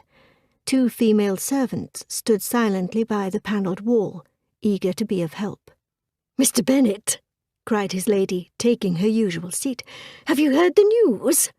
"What news is that?" he replied, his eyes poring over his paper. "Why, it is Grandover Park. It is recently bought, at last." Still eyeing his paper with intent, the gentleman scoffed. "Déjà vu." A woman of mean understanding, little information, and uncertain temper, Mrs. Bennet said, "This is no time for you to be speaking your secret language that nobody understands. Surely you must realize what this means for our girls." Lowering his paper, Mr. Bennet directed his attention to his wife. "I suppose you are going to tell me Grandover is taken by a single young man of large fortune from one or another part of England, and he was so much delighted with it he agreed to take the place at once. Furthermore, you mean for him to marry one of our daughters. As that is no doubt his design in coming here, the only question I can think of is, what is his name?" "Hemmingsworth. What is more, he is said to have £7,000 or £8,000 a year." "Hemmingsworth, you say?" Mr. Bennet rubbed his silver beard. "Which of our 5 daughters is to be his lucky bride?" "Why, whichever one he chooses to fall in love with, so long as his choice is not Lizzie. We all know what a waste of time that would be on the gentleman's part." Elizabeth, who theretofore attended her parents' conversation with amusement, took umbrage at such a remark. "Mamma!" she exclaimed in her own defence. Knowing what she did, Elizabeth stole a glance at Jane, who quietly sipped her hot tea, paying no heed to her mother. To that day, the elder sister had remained silent on the subject of the Hemingsworths with everyone in the room except Elizabeth. Mrs. Bennet picked up a piece of bread and smeared it with strawberry jam. "What did I say? That is untrue?" she shrugged. "Anyone who would refuse the hand of the heir of her family's estate cannot be trusted to do the right thing. Oh, Mr. Hemingsworth had much better fall in love with Jane, or even my Lydia." Jane picked up her linen napkin and dabbed her lips. She slid her chair back from the table. "I think I should like to be excused." "I shall join you," said Elizabeth, standing. She and Jane headed for the door. "The two of you barely touched your plates," said Mrs. Bennet. "You must eat more, especially you, Jane. Oh, you will want to be in excellent health when you meet Mr. Hemingsworth, my child." She eyed her husband. "Mr. Bennet, say something." What an exercise in futility, for Mr. Bennet could never bother himself to do his wife's bidding when it came to such matters. Whereas the business of Mrs. Bennet's life was marrying off her 5 daughters, the business of her husband's life, it seemed, was to let his children fend for themselves. The 2 sisters kept walking, giving their eager mother no mind. When they were alone, Elizabeth said, "Dearest Jane, it appears you are quite intent on keeping your acquaintance with Mr. Hemingsworth a secret. Can you blame me? Speaking of déjà vu, the last thing I want is a repeat of the Netherfield fiasco." No, Elizabeth could not blame Jane for her stance.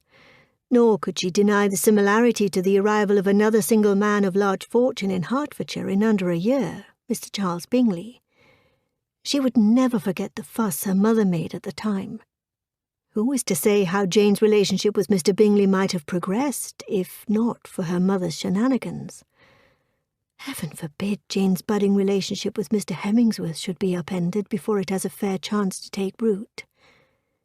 Just as Charles Bingley had inherited a fortune from his father, its origins rooted in trade, so had Mr. Hemingsworth.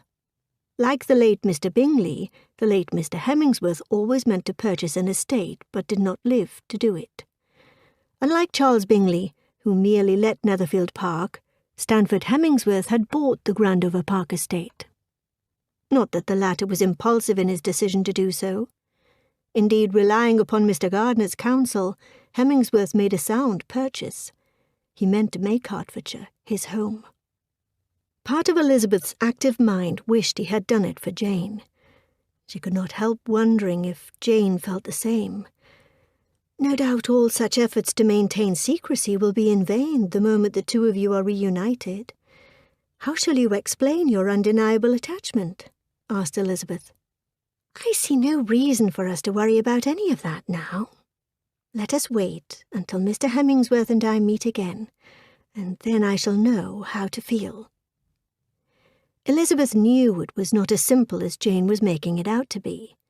Indeed, the knowledge of an existing acquaintance with the Hemingsworths was not the only thing being withheld from Mrs. Bennet. There was also the matter of 2 gentlemen with whom Mrs. Bennet was thoroughly acquainted calling on the Bennet daughters at Cheapside on the same day of their recent departure from town. Mrs. Gardiner wrote some days ago informing Jane that Mr. Bingley had called on her, along with his friend Mr. Darcy. Jane was determined to keep this news away from her mother. She had lost count of the number of times she had written to her mother during her stay in town in response to the latter's persistent inquiry about the gentleman. So far as Jane was concerned, her mother by now had completely abandoned the idea of Jane being the future mistress of Netherfield. Jane preferred to keep it that way, even if, by her own admission to Elizabeth, Bingley's visit awakened her curiosity about his purpose for calling on her after so many months had passed, especially when he could not find time for her when she was in town. Of course, Jane shared the news with Elizabeth. It was not as though the 2 sisters had not speculated on such a possibility.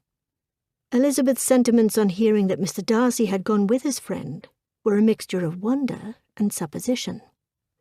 No doubt he had acted merely in service to his friend, was the explanation Elizabeth offered Jane. However, the story she told herself was not nearly as simple as that. Mr. Darcy in Cheapside? Mr. Darcy willingly throwing himself in the path of people whom he had derided as being beneath him in consequence? What was more, Mr. Darcy willingly throwing himself in her way?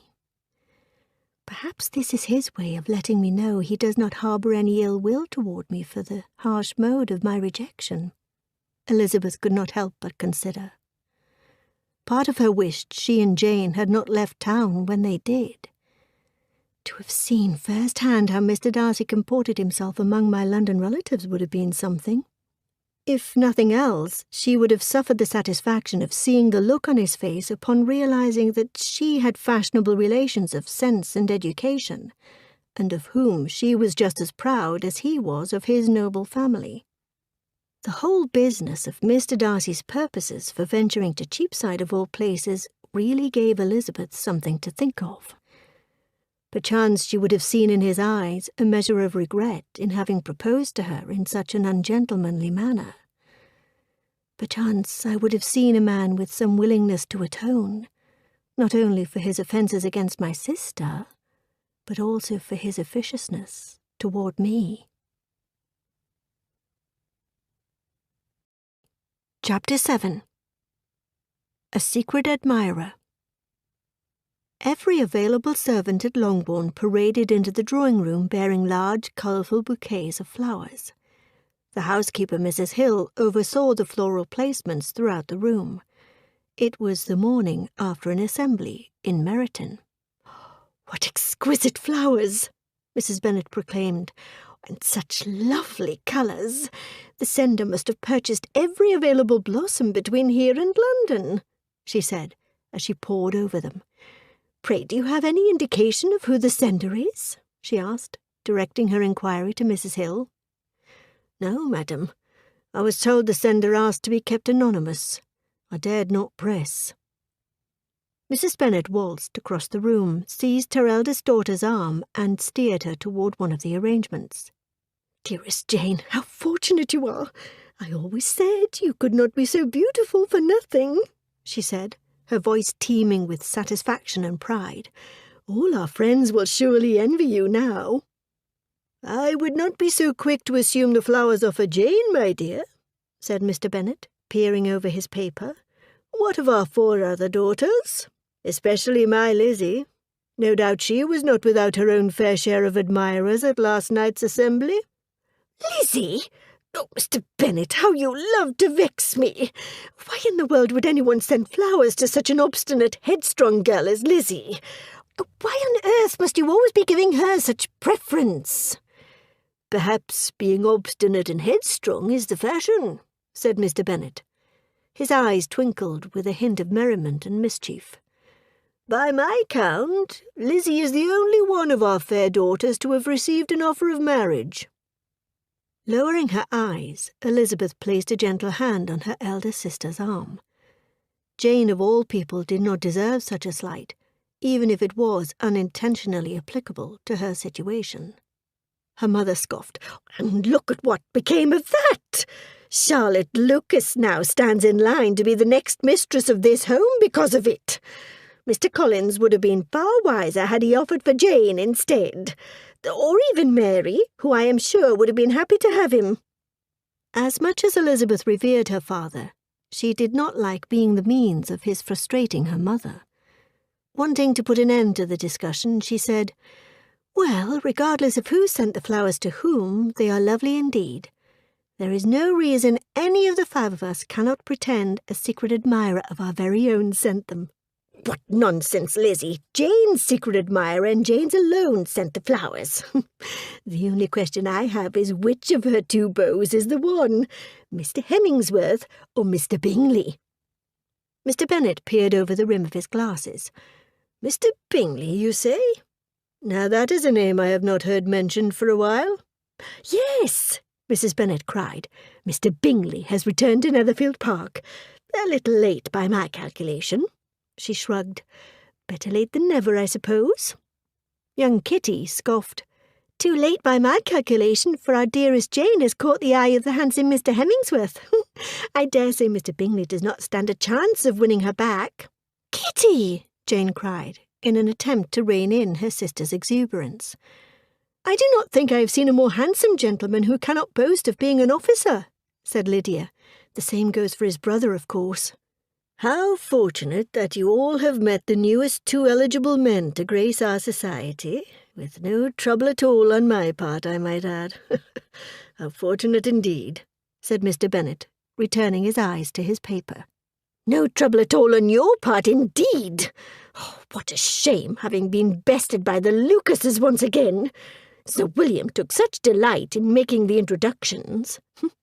Not that it mattered, for once the elder brother was introduced to my Jane, he only had eyes for her." "It would seem our Jane was the brightest jewel at the ball," said Mr. Bennet. He glanced at Elizabeth. "And what of you, my Lizzie? Were you as fortunate as your sister?" Before Elizabeth could reply, Lydia said, "La, poor Lizzie had the misfortune of dancing with the proud Mr. Darcy, Mr. Bingley's friend. No one could envy her, I am sure." Mrs. Bennet nodded her head in agreement. "No one, not even your Lizzie, could compare to Jane." "Oh, what a delightful inconvenience indeed to have two handsome beaux from which to choose," said Kitty. "I dare say I agree," Mrs. Bennet uttered. "However, if forced to choose between Jane's beaux, I would have to favour Mr. Hemmingsworth for sure." "And why is that, my dear?" asked Mr. Bennet. "Did you not hear Lydia mention before that Mr. Hemmingsworth has a brother who is just as handsome as he is?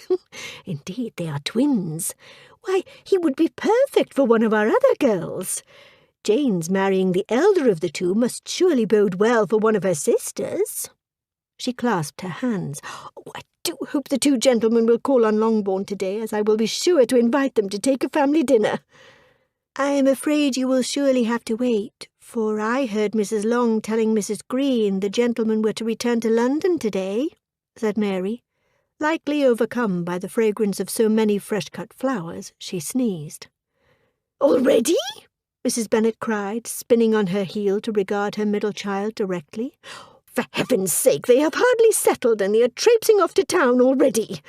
I do hope it is not a sign of their being fickle. We have suffered through enough of that with our Netherfield neighbour." Knowing this quip was a reference to Mr. Bingley, Elizabeth suffered some discomfort for her elder sister. In espousing her frustration with the young man's capricious behaviour, her mother had unwittingly slighted Jane. One look at Jane confirmed this notion. Jane, who rarely revealed her true feelings to anyone, stared out the window, her countenance disheartened. Mary said, "In the Hemmingsworths' case there is a perfect reason for their journey. I heard they have gone to town for the sole purpose of bringing their mother to Hertfordshire upon their return." She grabbed her dainty white handkerchief and held it to her nose. Achoo! Chapter 8. One noticeable exception. While on their way to Longbourn to call on the eldest Bennet daughters, Mr. Bingley and Mr. Darcy espied the two sisters walking arm in arm on the lane just up ahead. Surely this was their lucky day. There was no sign of the two gentlemen whom both Bingley and Darcy marked as rivals after competing against them for their share of Jane's and Elizabeth's affections respectively at the Meryton Assembly. Bingley had learned of the assembly in Meryton that very evening on the heels of his return to Netherfield along with his friend. Consequently, the gentleman's arrival at the lively gathering caught everyone by surprise. Waves of whispers circulating throughout the crowded room attested to everyone's shock. Almost every eye in the room fell on Miss Bennet. Hushed whispers questioned Bingley's being there after his hasty departure last November. The answers grew evident as the young man made his way directly to his previously abandoned lover's side. Bingley was no stranger to such unabashed displays of affection and admiration. He rarely strayed from Jane's side from that moment on, even if the newcomer, Stanford Hemmingsworth, steadfastly comported himself likewise. Mr. Darcy, on the other hand, was not accustomed to expressing his admiration in so blatant a fashion. Rather than plant himself by Elizabeth and her new admirer's sides, he chose to keep moving about the room. He rarely stayed in one spot long enough to indulge in conversation with anyone. In essentials, he was very much the same man who had attended the Meryton Assembly the year before. There was one noticeable exception, however. Mr. Darcy made sure to dance with Elizabeth, and only Elizabeth, that evening. And not just one set, but two. In that respect, it mattered not what people thought. He would not let it be said that this new fellow from town, one half of a pair of eligible young men, commanded the bulk of Elizabeth's attention. The gentlemen from Netherfield Park immediately leaped from their horses to their feet and approached the Bennet sisters. Bingley, whose countenance bespoke all his pleasure, said, "Miss Bennet, Miss Elizabeth." He bowed slightly and continued, "This is indeed a pleasant surprise. Darcy and I were just on our way to Longbourn to call on you." He turned to his friend. "Were we not, Darcy?" The other man nodded. Indeed. He too bowed before the young ladies. Jane and Elizabeth both curtsied in their turn. Smiling, Jane said, "Good morning, sirs. It is such a fine morning. My sister and I are on our way to Oakham Mount. You are welcome to join us." Here she turned to her younger sister. "Are they not, Lizzie?" "I am sure you are most welcome, sirs, but what of your horses?" Elizabeth asked, eyeing the two giant beasts circumspectly. Darcy said, "Are you not fond of horses, Miss Elizabeth?" "As you know, sir, I much prefer walking." "Yes, I know," he said, nodding. "Of course, you can have no idea of my reason." "I am afraid there are a great many things I do not know about you, Miss Elizabeth. Perhaps we can take this time to correct that, starting with your love of walking. Tell me anything except you fear horses." "I fear you are correct, sir. Horses are among my least favourite creatures in the world." Her spirits rising to playfulness, she said, "Now hate me if you dare." "I think you know that hate is not a word that might ever be used to describe my feelings for you, Miss Elizabeth." Despite the brevity of their intercourse, the two had failed in noticing Jane and Bingley had already proceeded walking toward Oakham Mount. In that same vein as her earlier retort, Elizabeth said, "No, but surely you must pity me, an impertinent country lass who is afraid of horses." The playfulness in her voice lifted Darcy's spirits considerably and encouraged him to respond in a similar fashion. "Whatever am I to do with you?" he asked. Seizing this chance to improve her opinion of him, he added, "What would you say if I offered to teach you to ride? Surely that would go a long way toward easing your discomfort." "I suppose it could not hurt. Saying that, I would hate to impose upon you, sir. Who is to say how long such an endeavour would take? Surely you must be eager to return to town." "Not particularly, Miss Elizabeth. I am happy to remain here in Hertfordshire for as long as it takes." "May I have time to consider your offer, sir?" "Indeed. Take all the time you need. I'm not going anywhere. Except Oakham Mount, that is. Shall we be on our way?" "And what of your horse?" "I will allow him a longer rein than normal. Your comfort is my primary concern." With that said, Darcy and Elizabeth commenced walking with his horse trailing far behind. "I trust you enjoyed the flowers," said Mr. Darcy, having walked for some distance in companionable silence beside the woman who owned his heart. "So you are the mystery gentleman who sent all those lovely bouquets to Longbourn." "Not to Longbourn, Miss Elizabeth. In sending the flowers, I believe I thought only of you." A warm feeling washed all over her. "Thank you for your consideration, sir. I am honoured. As much as I appreciate your secrecy, I am too curious not to ask what your reason was for shielding your identity." "I did not think you would appreciate such a public display of my admiration for you." I presume you have told no one, save your elder sister perhaps, of what unfolded between us in Kent. Actually, sir, I have yet to confide the events that unfolded between us, even to Jane. Mr. Darcy's shoulders slumped. His dark, brooding eyes were cast downward. Seeing this, Elizabeth said, My reasoning has nothing to do with what you must be thinking, sir. He threw her an inquisitive stare, which was encouragement enough for her to continue. I could not very well confide in her what happened without addressing the matter of Mr. Bingley's defection and the impetus behind it. Thus, I thought it best to say nothing on the subject at all. When I think back to the cold-hearted manner of my proposal to you, Miss Elizabeth, I am absolutely appalled with myself. I cannot very well blame you if you harbour some lingering ill will toward me because of it. I feel I did myself no service by the manner of my opening declaration in the letter I wrote.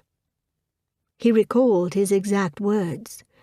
Be not alarmed, madam, on receiving this letter by the apprehension of its containing any repetition of those sentiments or renewal of those offers that were last night so disgusting to you. I write without any intention of paining you or humbling myself by dwelling on wishes that for the happiness of both cannot be too soon forgotten. I deeply regret espousing such sentiments to you. It took your painstaking rejection and a month of self-imposed exile for me to chart a different course in life. Upon returning to town and a subsequent talk with Bingley, I resolved to see you, hopefully to make amends and start anew. When I saw you mere hours later at the theatre, I became more determined than ever to make amends for all the harm I had inflicted. I went to Cheapside the very next day to see you, but you and your sister had already left and returned to Hertfordshire. Mr. Darcy commenced a recital of all that he had intended to say to her that day. How, despite failing to court her properly as he ought to have done, he had offered his hand to her, believing she shared the same feelings for him as he felt for her. He said if Elizabeth would but allow him the chance, this time he would comport himself as a man bent on winning his lady's heart ought to. Concluding his speech, he said, My love for you, though much too carefully concealed, has been long in the making. I now know that your feelings for me were more negative than favourable, and understandably so. Instead of earning your good opinion, my every action served to turn you against me. I hope that is beginning to change. With all of my objections to Mr. Darcy falling by the wayside, how can I possibly object to such a prospect? Intending to give the gentleman every reason to suspect that her feelings had indeed changed, she extended her hand to him. He seized it at once. I accept your offer, sir. Mr. Darcy swallowed. His eyes opened wide. Her spirits rising to playfulness, she asked, When shall our riding lessons begin? Once Darcy and Elizabeth arrived at Oakham Mount, Jane and Bingley, who had been waiting for a while, joined them straight away, forcing all subsequent conversation to resort to threadbare topics. For Elizabeth's part, this was just as well, for Mr. Darcy had given her much to consider. The avowal of his continued affection for her brought about a new understanding. A new beginning awaited them, indeed, one set to commence with early morning private horse-riding lessons. Her reservations about learning that which she had managed to put off for years notwithstanding, Elizabeth could hardly wait for this chance to start anew with Mr. Fitzwilliam Darcy. Would you believe, Lizzie, that when Mr. Bingley went to town last November, he really loved me, and nothing but a persuasion of my being indifferent would have prevented his coming down again, Jane said, upon her return from Oakham Mount with her sister. They had parted with the two gentlemen from Netherfield without accepting Mr. Bingley's offer to accompany them all the way. Having plucked several flowers from among the many floral arrangements in the drawing-room to create her own bouquet for her bedroom, Elizabeth retrieved one from its vase, drew in its scent, and slowly exhaled. Despite being somewhat conflicted by her sister's declaration, she smiled. How could she not but feel that way? Not only had Mr. Darcy, her own would-be suitor as of that very day, been instrumental in persuading Bingley of Jane's supposed indifference, but he had confessed his part in the scheme to Elizabeth. She had kept it all from Jane.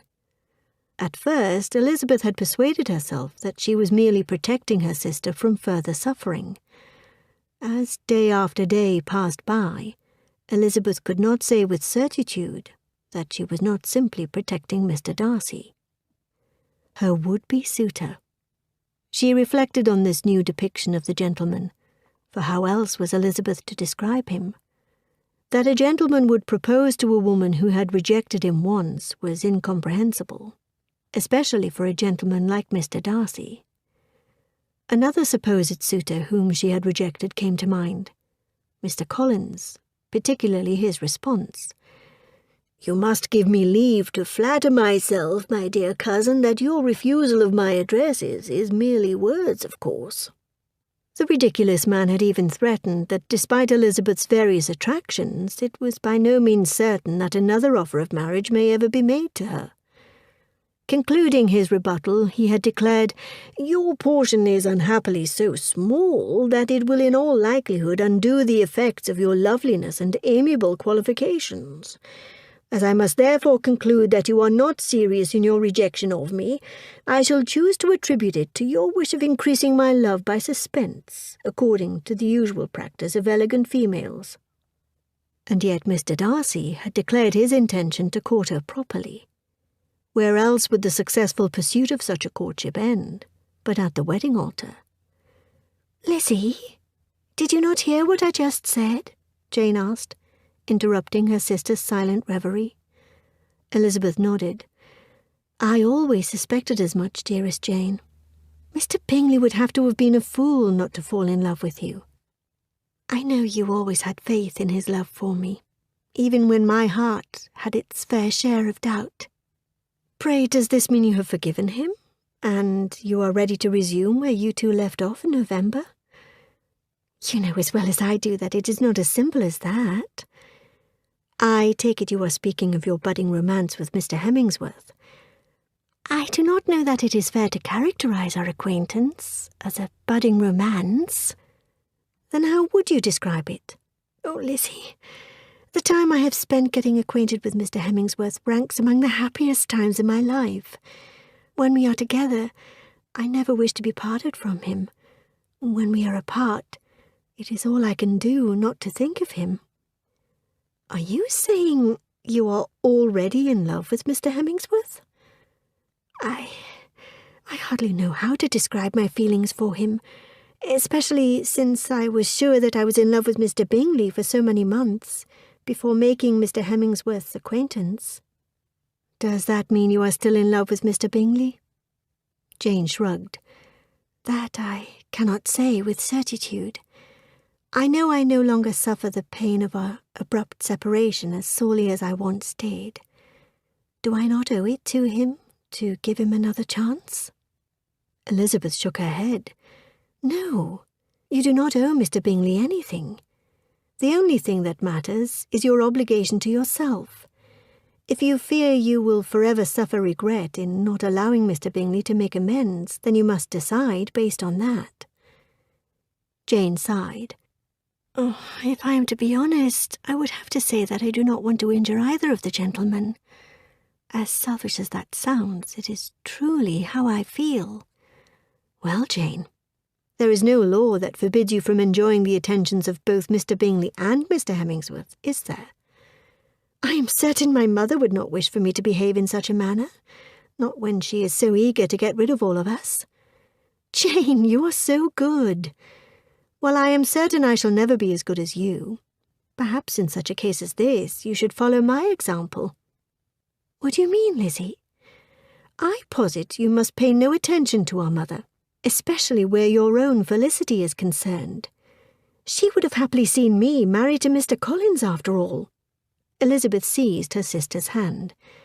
"If my rejection of my cousin's hand is not license for you to act in accordance with your own wishes, I do not know what is. Chapter 9. Her Heart of Hearts. Unbeknownst to Mrs. Bennet, Mr. Bennet had called on the Hemingsworths soon after they arrived in Hertfordshire, mere days before the Meryton Assembly. What was more, he had known of Mr. Stanford Hemingsworth's plans to buy the Grandover Park estate before it was settled upon, owing to regular correspondence with his brother-in-law, Mr. Edward Gardner. Mr. Bennet was not one to confide such intelligence in his wife, for where was the fun in that? Far better that he appeared indifferent and watched events unfold. Making sport of the ridiculousness of others was the business of his life. Nothing amused him more than watching his wife go about the business of her life, that being marrying off her 5 daughters. Had his wife had her way, his favourite daughter would be living far away in Kent with the nonsensical Mr. Collins. Mr. Bennet, in siding with Elizabeth, had put an end to such foolishness. On the other hand, the favourite wish of his wife to see their firstborn daughter married to Mr. Charles Bingley was one that he would have supported wholeheartedly. But alas, the hoped-for proposal never came about. Mr. Bennet suspected his wife's foolishness had a part to play in the unfortunate outcome. He never meant to be a party to his wife's matchmaking schemes, even unconsciously. Hence he kept everything he knew about the Hemingsworths to himself. Everything. Despite Mr. Bingley's return, all the Bennets' neighbours and acquaintances whispered of an alliance between Jane and Stanford Hemingsworth. Similarly, they speculated on a possible alliance between Elizabeth and Mitchell Hemingsworth. Mrs. Bennet was a happy woman indeed. The lady was overcome with joy when the Hemingsworth brothers called on Longbourn, almost on the heels of their return from town. Mr. Bennet contented himself with the usual civilities. He then escaped to the comforts of his library, leaving his wife to the business of what she did best. "I trust you settled your business in town without too much trouble," said Mrs. Bennet to one of the new guests. Though identical in countenance and in comportment, the gentlemen bore a telling distinction by the manner in which they wore their hair. The younger twin sported a slightly curlier mane. One needing another means of distinguishing the 2 brothers had only to see the way the firstborn looked at Jane whenever they were in company. In response to Mrs. Bennet's inquiry, the older brother replied that he had indeed handled his affairs in town. "And what of your mother? I was given to believe she would return to Grandover Park with you." "A prior commitment prevented her from returning with us, I am afraid. However, my mother is looking forward to meeting all of you. Therefore, I would like to take this opportunity to invite your family to dine at Grandover once she arrives and things are better settled." Mrs. Bennet raised her hand to her bosom. "Why, I am sure we shall be delighted," she began. "And by all means, the 2 of you are welcome to dine here at Longbourn as often as your plans will allow. We are most honoured by your presence." "It is an honour to be so well received by all your family," replied the elder brother, looking at Jane. Mrs. Bennet bestowed a look of utter approbation on her guest. "My Jane is equally honoured, I am sure." "Well, that being the case, my happiness is complete," said Stanford Hemingsworth. "Indeed, my Jane is sure to make one lucky gentleman the happiest man in the world. She and all my daughters are brought up very properly. All our friends and acquaintances highly regard them. Jane, in particular. My neighbour, Lady Lucas herself, has often said so, and envied me Jane's beauty. I do not like to boast of my own child, but to be sure, one rarely sees anybody better looking than Jane. It is what everybody says. I do not trust my own partiality. When she was only 15, there was a man at my brother Gardner's in town so much in love with her that my sister-in-law was sure he would make her an offer before we came away. However, he did not. Perhaps he thought her too young. However, he wrote some pretty verses on her. They were charming indeed," Mrs. Bennet concluded, nodding her head. Having heard this assertion spoken almost verbatim to Charles Bingley last year at Netherfield, Elizabeth was sure she did not wish to have her mother carry on in such an unabashed manner with yet another suitor, even if Mr. Hemingsworth looked as though he hardly paid Mrs. Bennet any mind. Instead, his attention was fixed on Jane. "What better efficacy in driving away love than a poem?" said Elizabeth. "I would imagine it depends on the skill of its delivery, Miss Elizabeth," said the younger brother. This reply did not surprise her. Mitchell Hemmingsworth took such pleasure in challenging her. "That is exactly what I expected you to say," Elizabeth replied. "No doubt because you know me so well," said he. "That you choose to argue a perfectly valid point merely for the sake of being contrary—" "Lizzie, pray remember yourself," Mrs. Bennet cried, interrupting her daughter's speech. "Sir, I hope you will forgive our Lizzie. At times she cannot help but say whatever is on her mind. But I assure you, within her heart of hearts, she knows a woman's place." While Elizabeth and Mitchell exchanged mocking, surreptitious glances, Mrs. Bennet embarked on a lengthy recital with the design of assuring the elder brother of all Jane's estimable qualities. Indeed, any man would be lucky to have her. The younger two girls had been whispering to each other and nudging each other throughout the visit. When finally a lull in the conversation presented itself, Lydia said, "What say you to the idea of giving a ball, Mr. Hemmingsworth?" Kitty clasped her hands in front of her smiling face. "Pray give a ball." Jane looked at Elizabeth. Elizabeth looked at Jane. The latter lowered her eyes. "Lydia, Kitty, pray do not dare importune on our guest this way," Elizabeth implored on her older sister's behalf. "Why in heaven's not?" Lydia asked. "The gentlemen are new to our society, and they have yet to meet so many of their new neighbours. What better way to form new acquaintances than at a ball?" Elizabeth's heart ached for her elder sister, who had yet to raise her head. Jane's suitor must have noticed her unease too. "It is true I have yet to meet many of my new neighbours," he said. He turned to gaze at Jane. "On the other hand, I believe I am very well acquainted with the one who matters most." Understanding the gentleman was speaking of herself, Jane's eyes met his. Seeing this, Elizabeth could not have been more pleased. She silently prayed that would be the end of the conversation, albeit in vain. "Mr. Bingley gave a ball at Netherfield last November," Lydia exclaimed with the liveliness one might expect of someone so young, whose primary enjoyment was flirting and dancing. Jane coloured. Elizabeth felt her own colour rising as well, partly because of her remembrance of what had happened in the immediate aftermath of the Netherfield ball. Mr. Bingley's leave-taking pained her still. Mr. Hemmingsworth said, "Fear not, Miss Lydia, for I plan to remain in Hertfordshire for an exceedingly long time. No doubt I shall give many balls at Grandover Park over the coming years."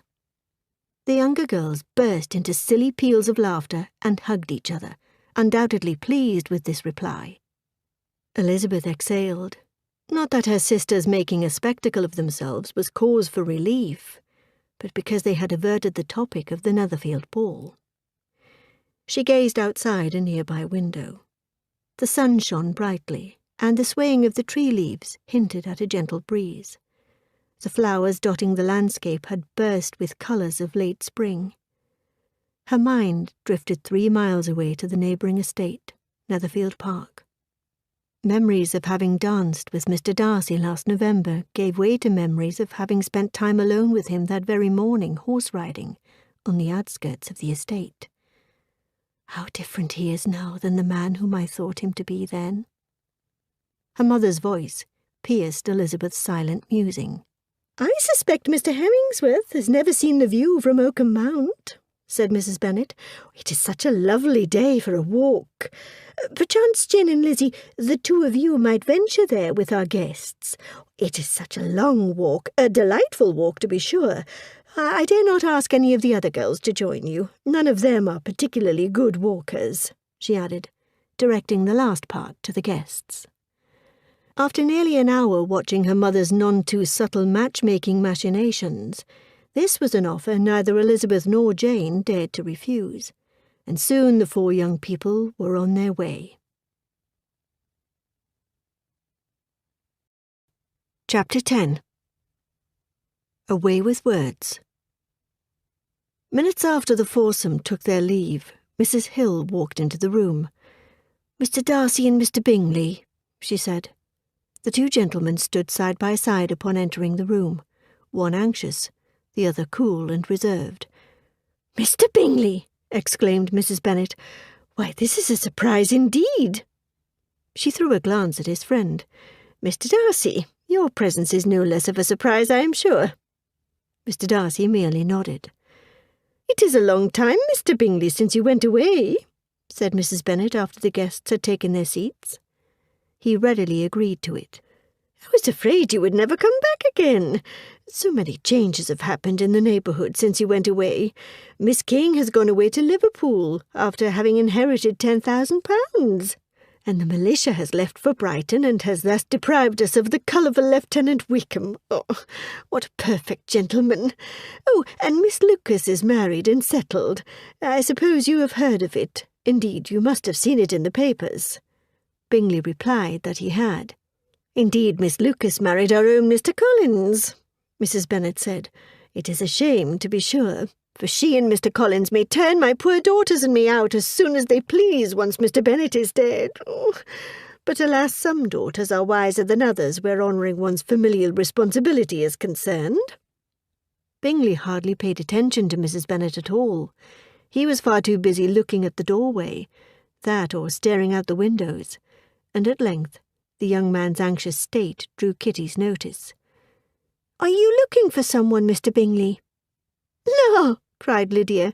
"You know very well he is looking for our Jane." "I am afraid you have missed her," said Mrs. Bennet. "You see, Jane and Lizzie left not 15 minutes ago." "Left?" Mr. Darcy asked, drawing everyone's attention by his abruptness. Then, after an awkward pause, he continued, "Have they returned to town?" "They walked with the Hemingsworths to Oakham Mount," said Mary.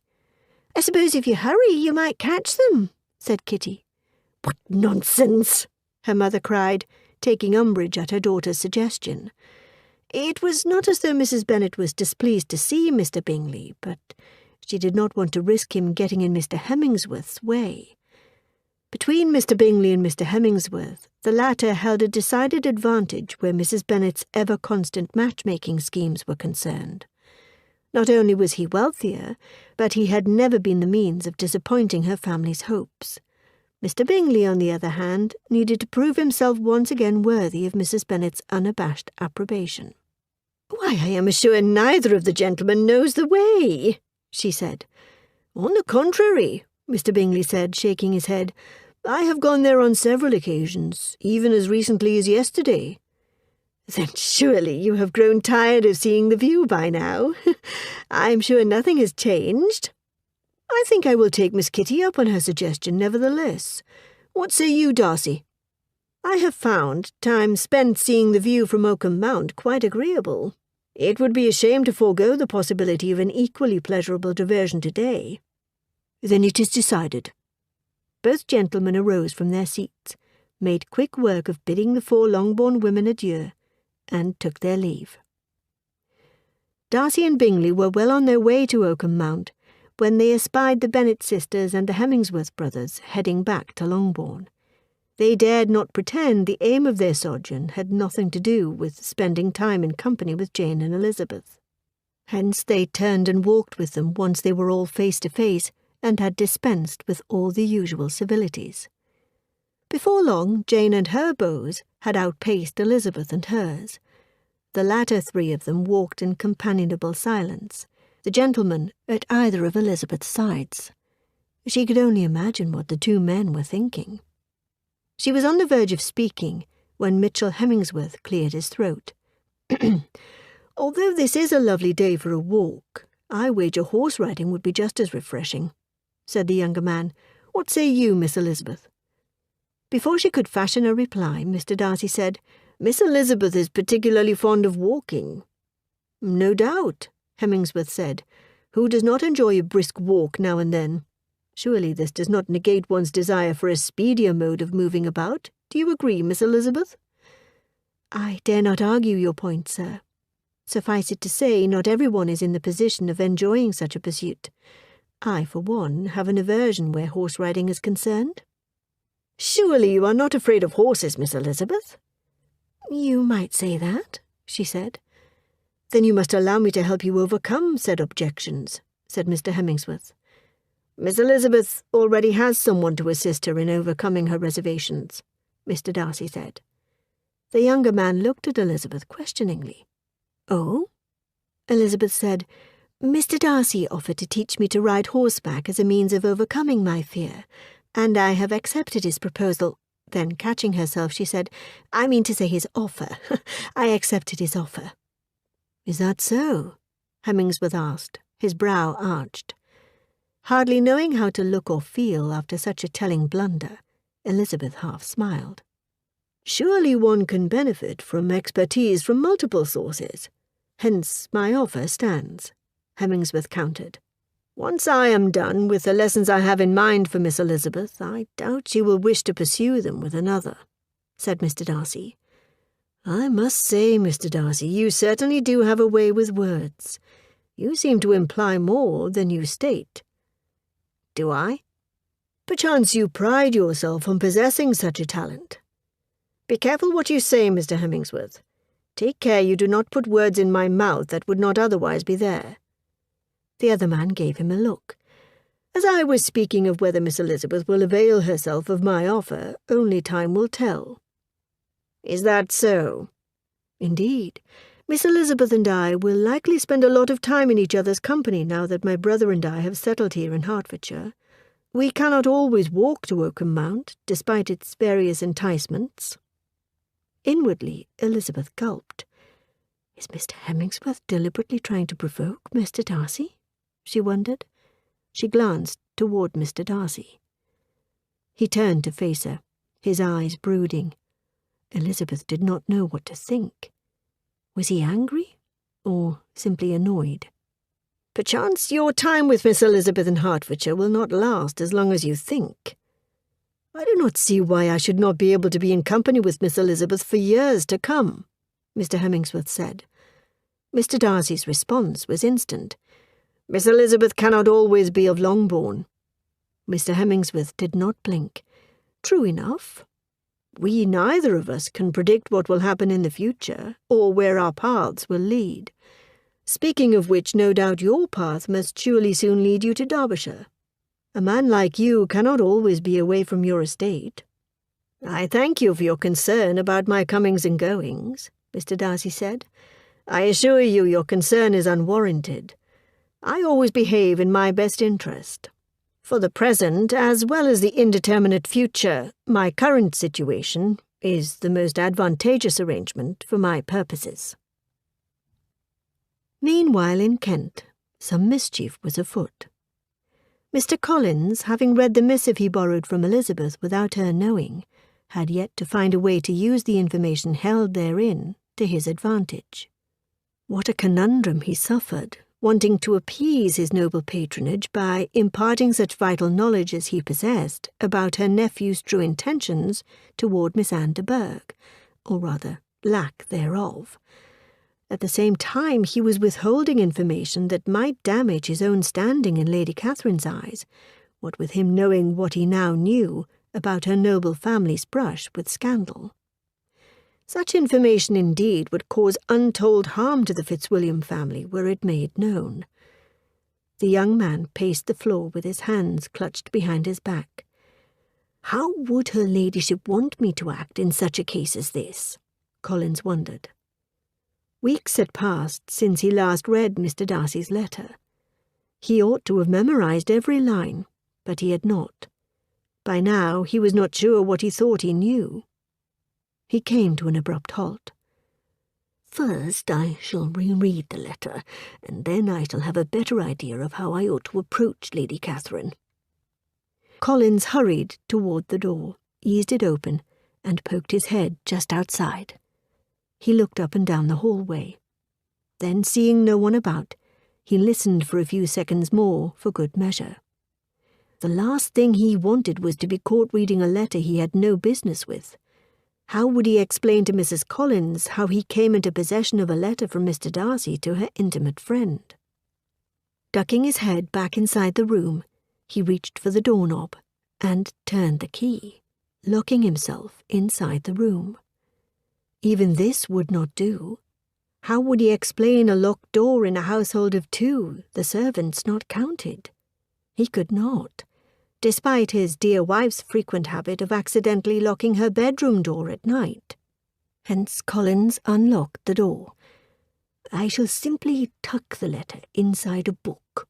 Then, should Mrs. Collins enter the room, she will be no more the wiser as to what I am reading. After retrieving the perfect book to shield his covert purposes, he went to the secret place he had found behind his bureau to stash Mr. Darcy's letter. Old and worn, the back panel was covered in dust, thus an annoying hint to him to speak with the maid about this neglect. Seconds later, stumbling backward, Collins clutched his chest. He could feel all the colour drain from his face. The side of his body was resting against the side of the bureau.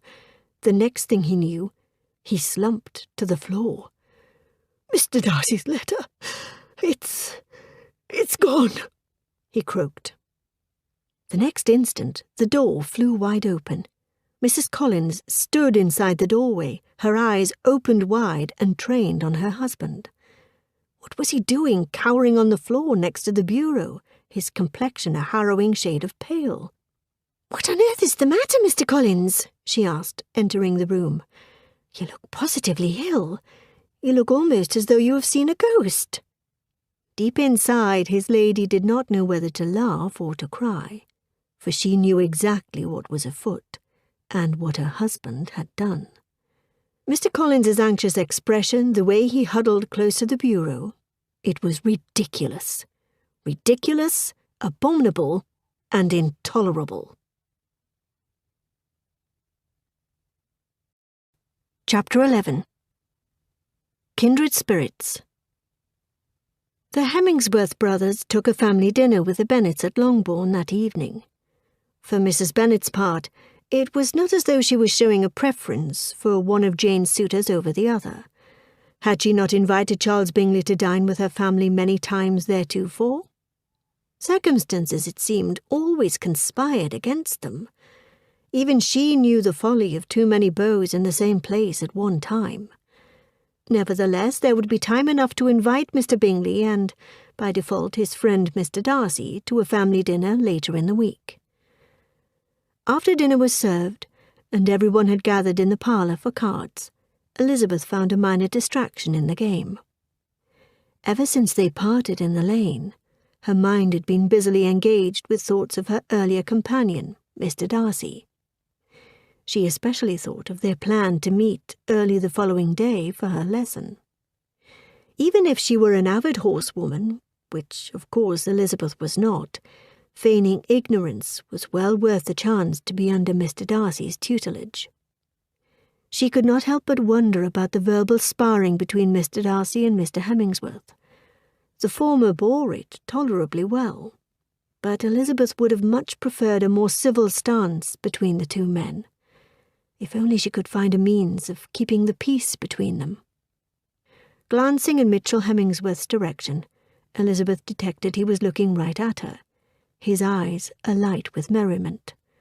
The charming gentleman's welcoming smile was enough for her to forgive him for almost anything.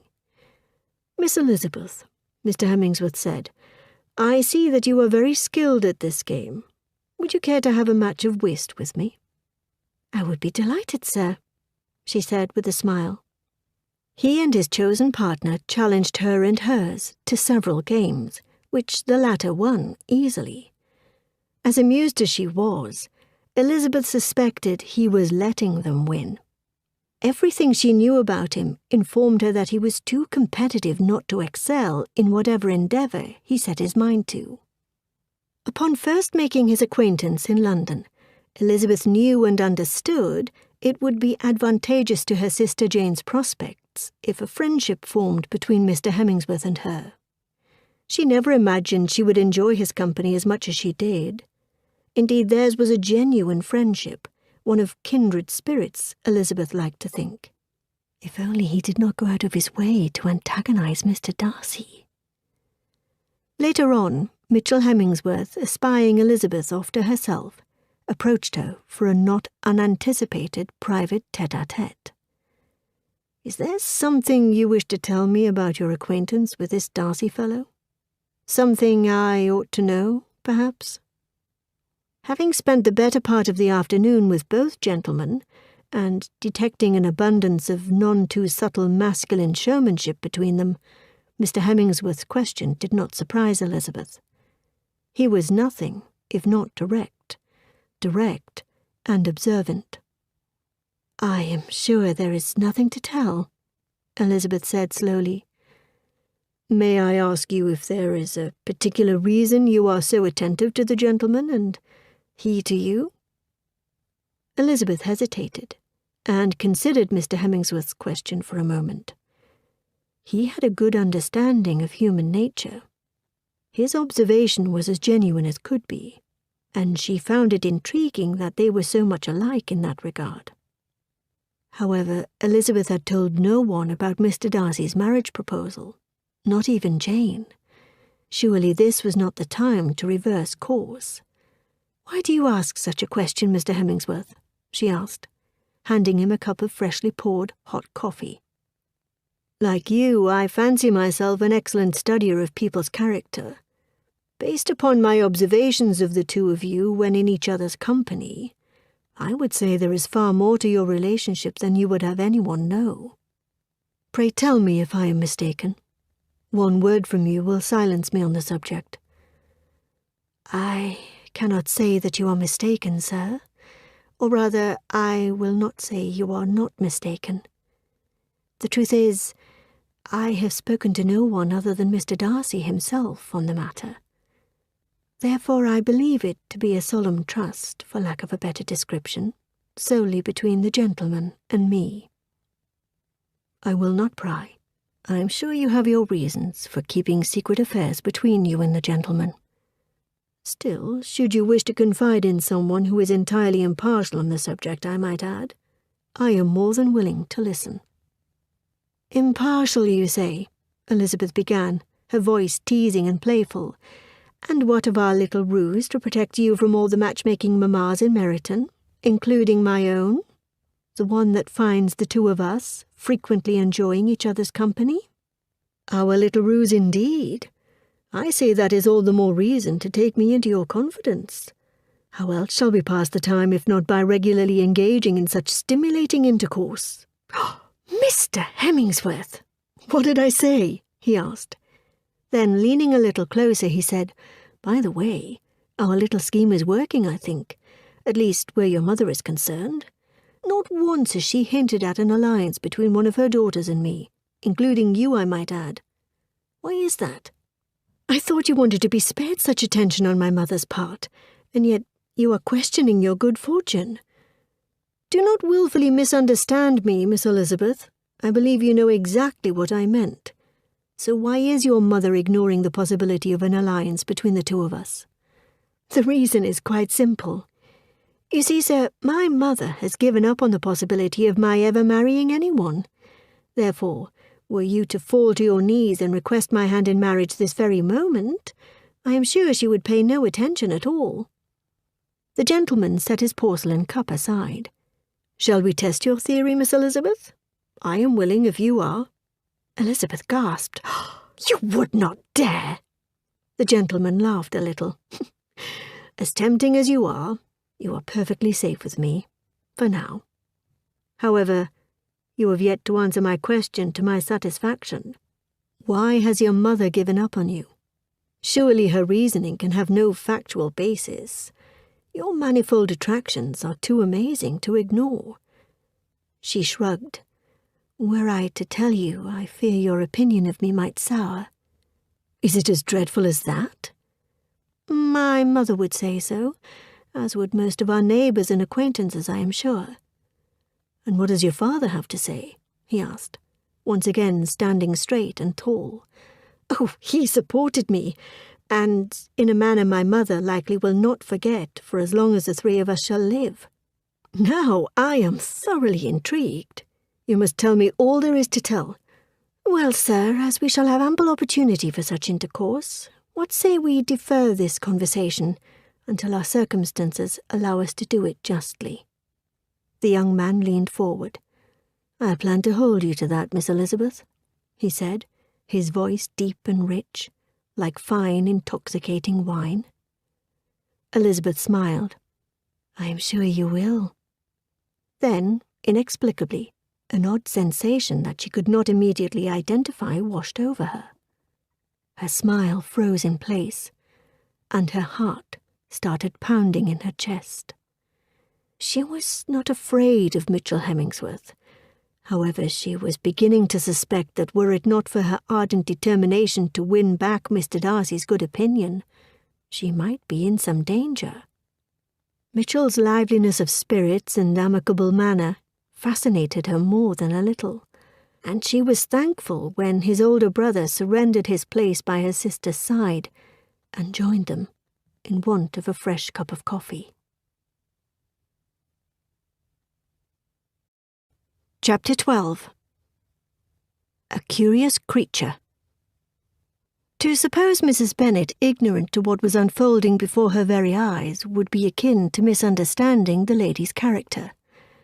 An attractive woman for one on the wrong side of 40, her eyes were sharp and alert to the world around her, even if her understanding was mean and often considered wanting. Nonetheless, where it concerned one or another of her daughters and the prospect for matrimony, nothing escaped the lady's notice. Of course she could detect the growing fondness between her second eldest daughter and the other Mr. Hemmingsworth.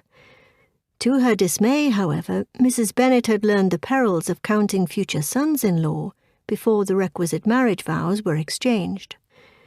Mrs. Bennet's favourite wish was for a double wedding at Grandover within the next 3 months.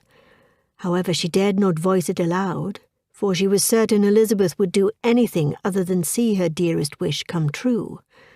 Obstinate, headstrong girl!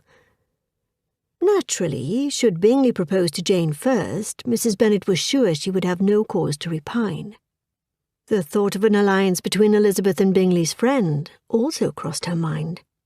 However, such thoughts she dismissed as bordering on lunacy. Surely, if Elizabeth and the gentleman were attracted to each other, he would have proposed by now, or so she liked to tell herself. She scoffed. No doubt such a proposal would be for naught, for if anyone would refuse such a man, despite it being a most advantageous alliance, what with the gentleman having £10,000 a year, it would be Lizzie. For the time being, Mrs. Bennet's efforts were better spent secretly planning Jane's nuptials, and envisioning her eldest daughter in her position as the future mistress of either Grandover or Netherfield, and at least 1 dinner party per week in the interim, if not 2. The lady was immensely proud of herself for her family's good fortune. No other young lady in their circle could boast of having not 1 but 2 beaux, both of them charming, amicable, and rich. She always knew Jane's incredible beauty eventually would serve its purposes. As for Elizabeth, whom Mrs. Bennet considered stubborn and not nearly as tactful or as amiable as Jane, so long as she did nothing to rob her sister of the happiness Jane so richly deserved, her mother would have no cause for concern. And if by chance an alliance between Elizabeth and the younger Hemmingsworth twin should come to be, Mrs. Bennet's happiness would be almost complete. Thoughts of the morning that awaited her spurred Elizabeth from bed. True, she would most likely see Mr. Darcy at Longbourn later that day, but spending time with him in the company of others hardly compared to spending time alone with him. It ought to have mattered to her that their private meetings would be frowned upon. Elizabeth, however, had always followed her own guiding principles. This, in her opinion, was no time to change. After refreshing herself, her last stop before heading out the door was the kitchen. There she gathered all the usual things and loaded them into a basket, taking extra care with its presentation. Having learned how much Mr. Darcy enjoyed apples, she tossed in a couple more for good measure. Thoughts of the day before brought a smile to her face. She recalled teasingly offering him a bite of one of hers. Rather than take it in his hand, he seized her hand, brought it to his lips, and then took a big bite of Elizabeth's apple. Wet and juicy, and for an instant his lips met with her fingers, utterly delectable. A tremor of excitement coursed through her body, just as it had before, just as it always did whenever she entertained thoughts of being alone with Mr. Darcy. Catching herself deep in silent reverie, Elizabeth glanced at her watch. Finally she grabbed the basket and headed for the door. The last thing in the world she wanted was to be late for that morning's assignation. Who knew horse-riding lessons could be so stimulating? An eager smile etched across Elizabeth's face. Then, as she was preparing to leave, Mrs. Hill, the housekeeper, caught her at the kitchen doorway. "Is everything all right, Miss Lizzie?" Elizabeth froze in place. What must Mrs. Hill think of her? The master's daughter in the kitchen acting the part of a servant, while bearing the countenance of a schoolgirl. Half startled, half anxious, Elizabeth laughed at this version of herself eerily reminiscent of Kitty or Lydia. For a moment Mrs. Hill did not seem to know what to make of this picture of Elizabeth. "Oh, I am fine," the younger woman finally managed. "I am off for my early morning ramble. I thought I might prepare a light repast in case I return too late for breakfast with the others." A knowing smile appeared on the housekeeper's face. She nodded. "Yes, you would not want to interrupt your outing merely to sate your morning appetite. Do hurry, for one must not tarry when such a pleasurable excursion yet awaits." Mr. Darcy watched and waited patiently as Elizabeth drew closer. Then when he could, he reached for the basket. "I see you brought our morning feast once again, Miss Elizabeth." "I believe the least I can do is nourish you, sir." He lifted the lid long enough for a quick glimpse inside. A pleasant floral scent flooded his senses, a consequence of the tiny fresh-cut bouquet Elizabeth had thought to include. "I could grow accustomed to this, you know." Elizabeth smiled. Taking her place by his side, she asked, "What shall we do first? Shall we ride, or shall we dine?" "We must ride, of course. No doubt the exertion will do wonders in stimulating both our appetites." "I dare not argue your point, sir. Riding it is. And as for both our appetites, I can only pray I have adequately anticipated our needs." "Heaven forbid that we part company this morning before either of us is thoroughly satiated." Walking along with the companion of his nightly fantasies, Darcy gave Elizabeth a sidelong glance. His gaze took in every detail of her handsome face, from her delicate arching brows to her bewitching eyes, brightened by the exertion of coming to him, to her enticing, slightly parted lips, to the pleasing tint of her cheeks gained from the cool morning air. He breathed in her scent, a sweet mixture of lavender and chamomile. All these observations were blissfully pleasing to him. He simply could not wait until he succeeded in capturing all that was yet unclaimed of her heart, that he might one day make her his wife. After that morning's ride, Darcy and Elizabeth sat beside each other on a makeshift bench, partaking in the morning's meal. Ever curious, Elizabeth broached a long-delayed topic that weighed heavily on her mind. "You never speak of the Hemingsworths, Mr. Darcy. Why is that, if I may ask?" Mr. Darcy shrugged. "Should I speak of them?" "Surely you must have something to say about them. It is not as though the two are strangers to you." "I think I know all I wish to know about them." "Knowing you as I suspect I do, you no doubt had them investigated," Elizabeth said, half teasingly. Darcy said nothing, which was encouragement as well as provocation enough for Elizabeth to continue. "Tell me that you did not have the Hemingsworths investigated." "Miss Elizabeth, why must this come as a surprise?" he asked. "You know I am in love with you. Do you think for one instant that I would allow you to spend company with someone who might cause you any harm?" "Allow me, Mr. Darcy!" Elizabeth exclaimed with energy. "How dare you?" She stood and prepared to take her leave. Mr. Darcy seized her hand in his, and despite her silent protest, he refused to let go. You are an intelligent woman, Miss Elizabeth, and as you said, you know me. With that having been said, you are also a curious creature, are you not? Do you not want to know what I uncovered about the Hemingsworths? Not particularly, she said, wrenching her hand free. I will tell you all the same, for what I learned is what you no doubt already know. He had Elizabeth's attention, as evidenced when she turned to face him. I discovered they are decent, upright men. No one who knows them can have any cause to complain, I am sure. Spoken without a hint of jealousy on your part, Elizabeth said. Should I be jealous, Miss Elizabeth? That is for you to say, sir, not me. I have given you my heart. I would be a fool not to trust you with it. You trust me, Mr. Darcy? That Elizabeth would even broach such a question gave him pause. Can there be any doubt? He asked. Did I not confide my family's greatest secret to you? No longer content to suppress his desire for her, Mr. Darcy took Elizabeth's hand, raised it to his lips, and imparted a lingering kiss. Would that he could kiss her lips instead, that and more. Heaven knows how much he longed for her. He ached for her. At length he uttered, I trust you with all my heart. Chapter 13. A respectable profession. I must marry a woman with her own fortune. Hearing this, Elizabeth nearly stumbled.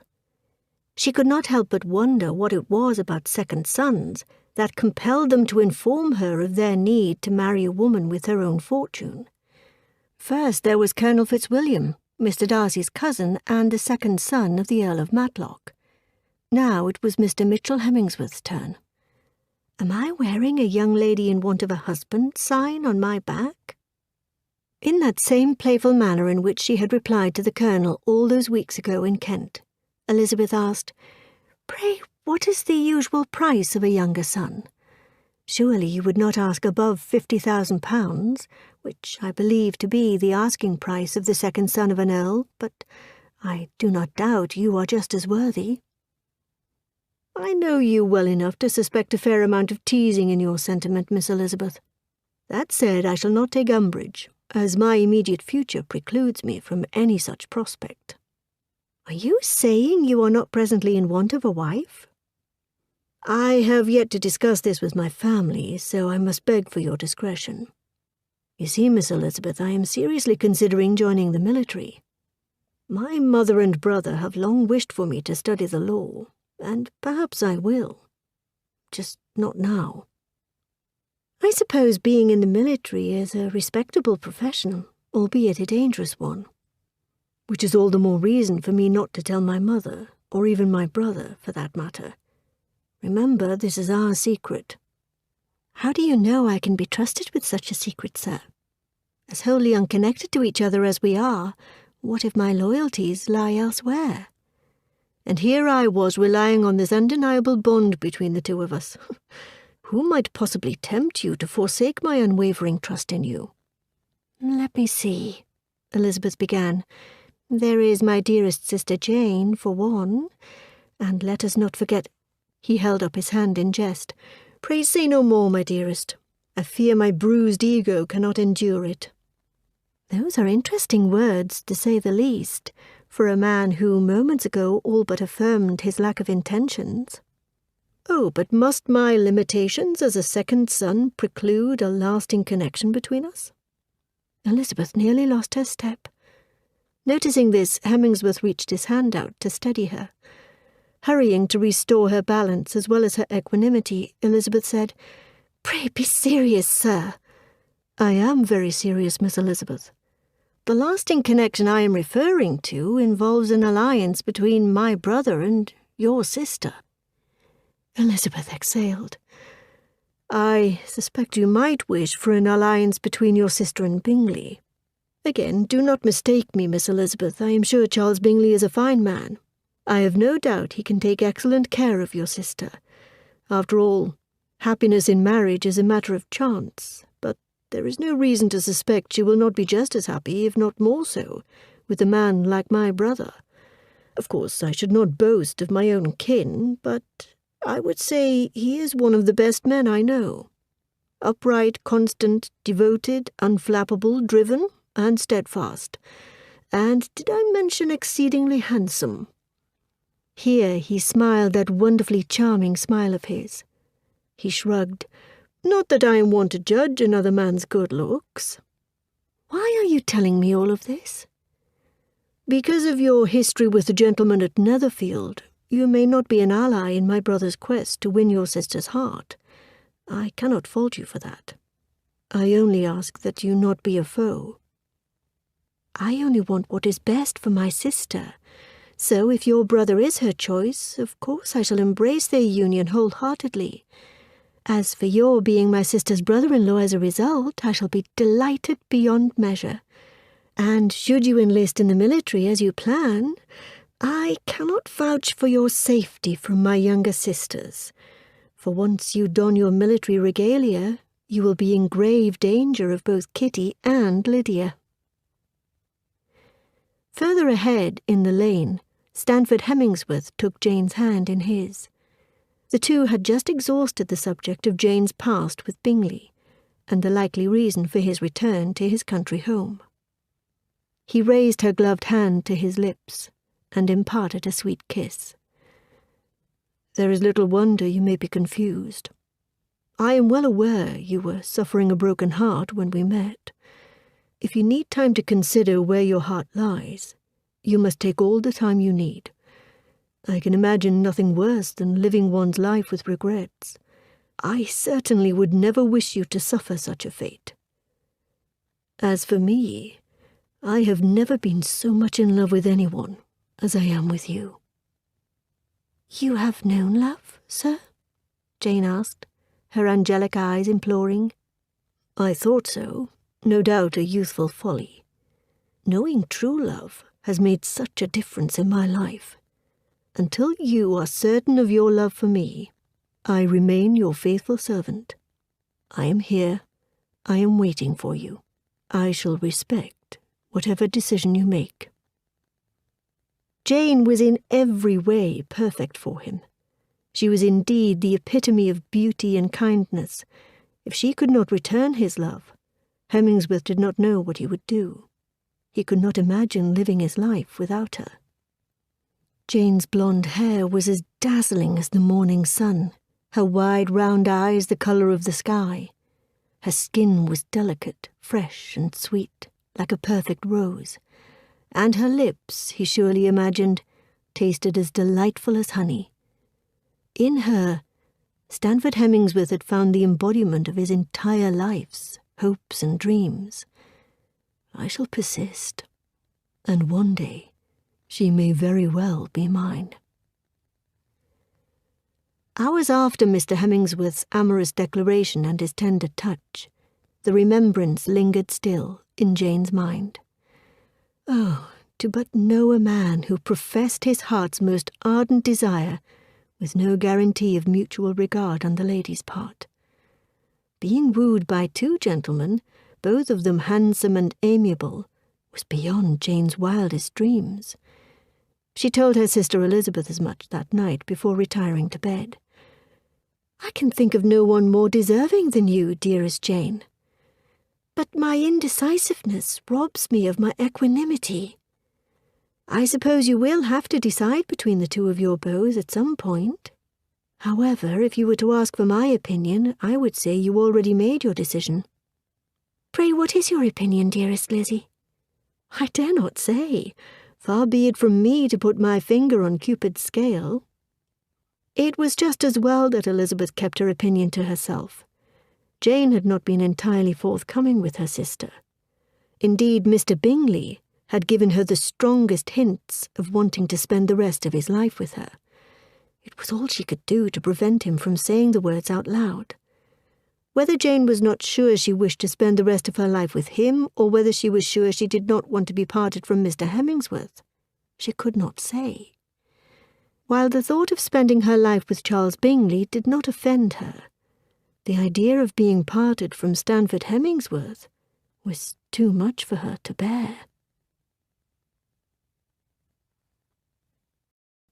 Chapter 14.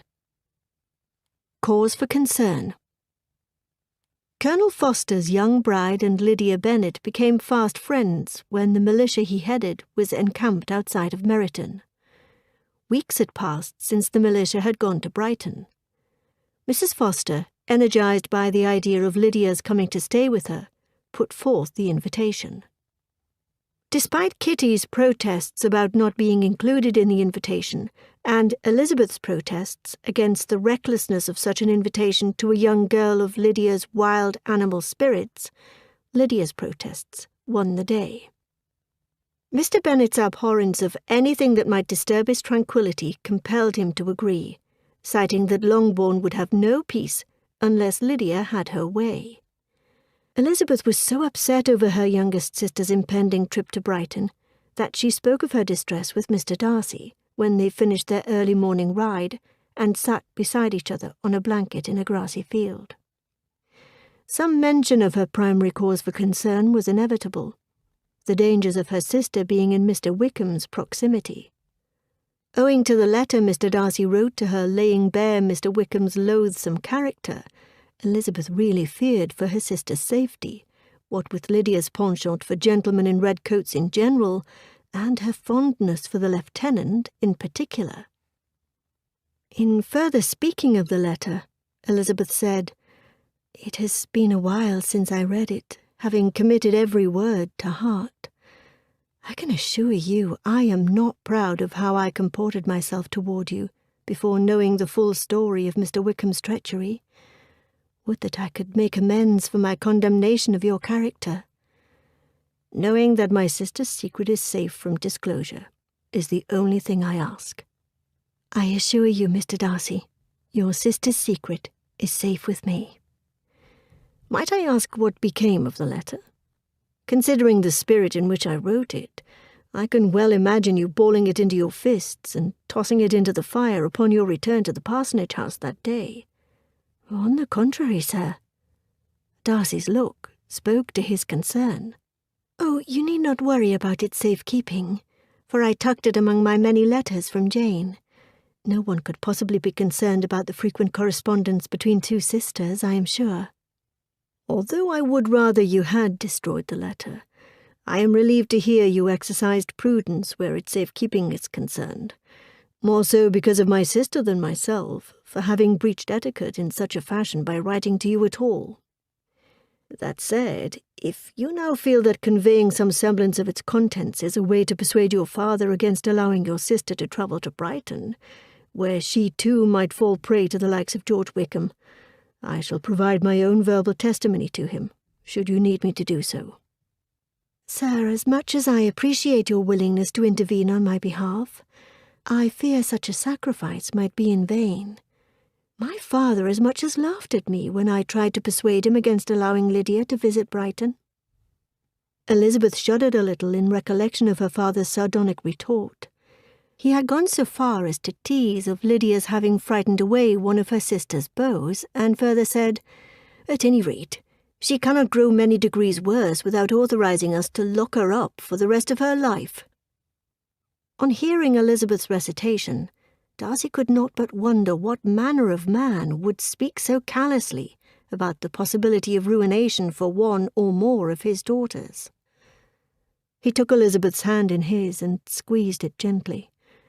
"Let us pray then that Colonel Foster is indeed a responsible man, one who will not allow your sister to meet with any harm."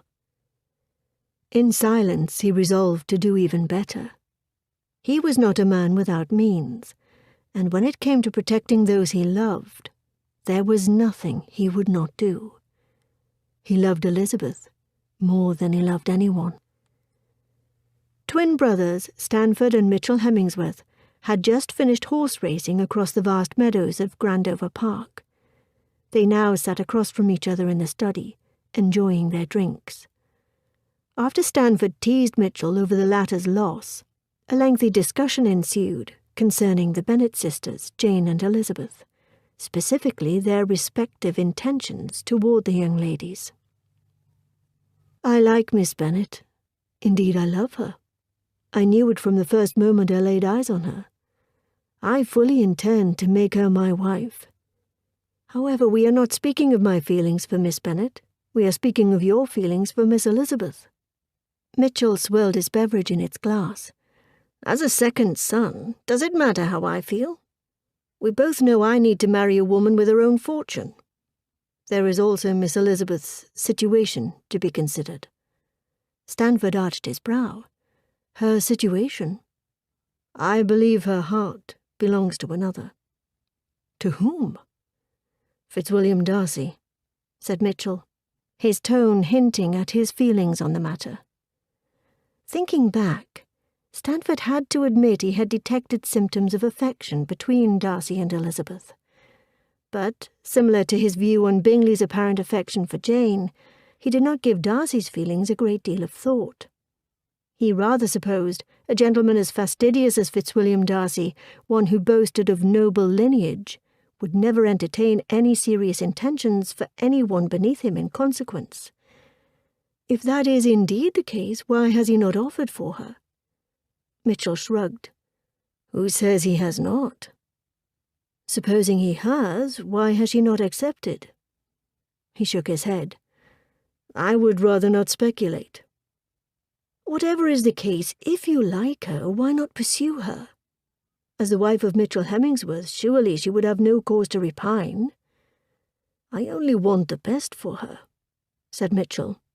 "As for a possible connection between us, I shall content myself with being her dearest sister's brother." Mrs. Hemmingsworth walked into the room in time to hear Mitchell's speech. "What are the two of you discussing? Are you contemplating making Miss Bennet an offer of marriage, Stanford?"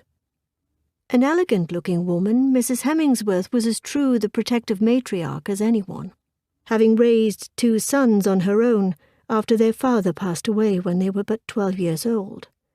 Stanford knew full well his mother's fondness for Jane and Elizabeth did not extend to the Bennets of Longbourn as a whole. However, this was not entirely without good reason. Soon after her arrival, Mrs. Hemmingsworth and her sons were invited to Lucas Lodge. Many of the Lucas's acquaintances were present, including the Bennets. Mrs. Bennet made no secret of her annoyance with her friend Lady Lucas for being the first to receive Mrs. Hemmingsworth. Why, everyone who knew anything knew Mr. Stanford Hemmingsworth was the rightful property of Jane. But alas, more than a few people bore witness to Mrs. Bennet's testimony, including Mrs. Hemmingsworth. The latter had never been one to suffer fools, nor did she favour such indecorous behaviour as that exhibited by the younger Bennet daughters, or the cool indifference of the father. All the Bennet family's suite of deficiencies had been on full display that evening. Mrs. Hemmingsworth was appalled. Stanford nodded. "Pray, that does not meet with your disapproval." "If she is your choice, son, far be it from me to stand in your way." "She is my choice, mother. Should Miss Bennet accept my proposal, I believe it is incumbent upon you to accept her family as well, for we will all be connected. I said I would not oppose your marrying the young lady. What more would you have me do? You must extend an invitation to her family to dine with us here at Grandover Park as a start. Furthermore, should Mrs. Bennet extend a similar invitation for our family to dine at Longbourn, you must accept. You must stop looking for reasons to refuse her hospitality." Chapter 15. In his possession. One by one, Charlotte opened the books in her bookcase in her parlour.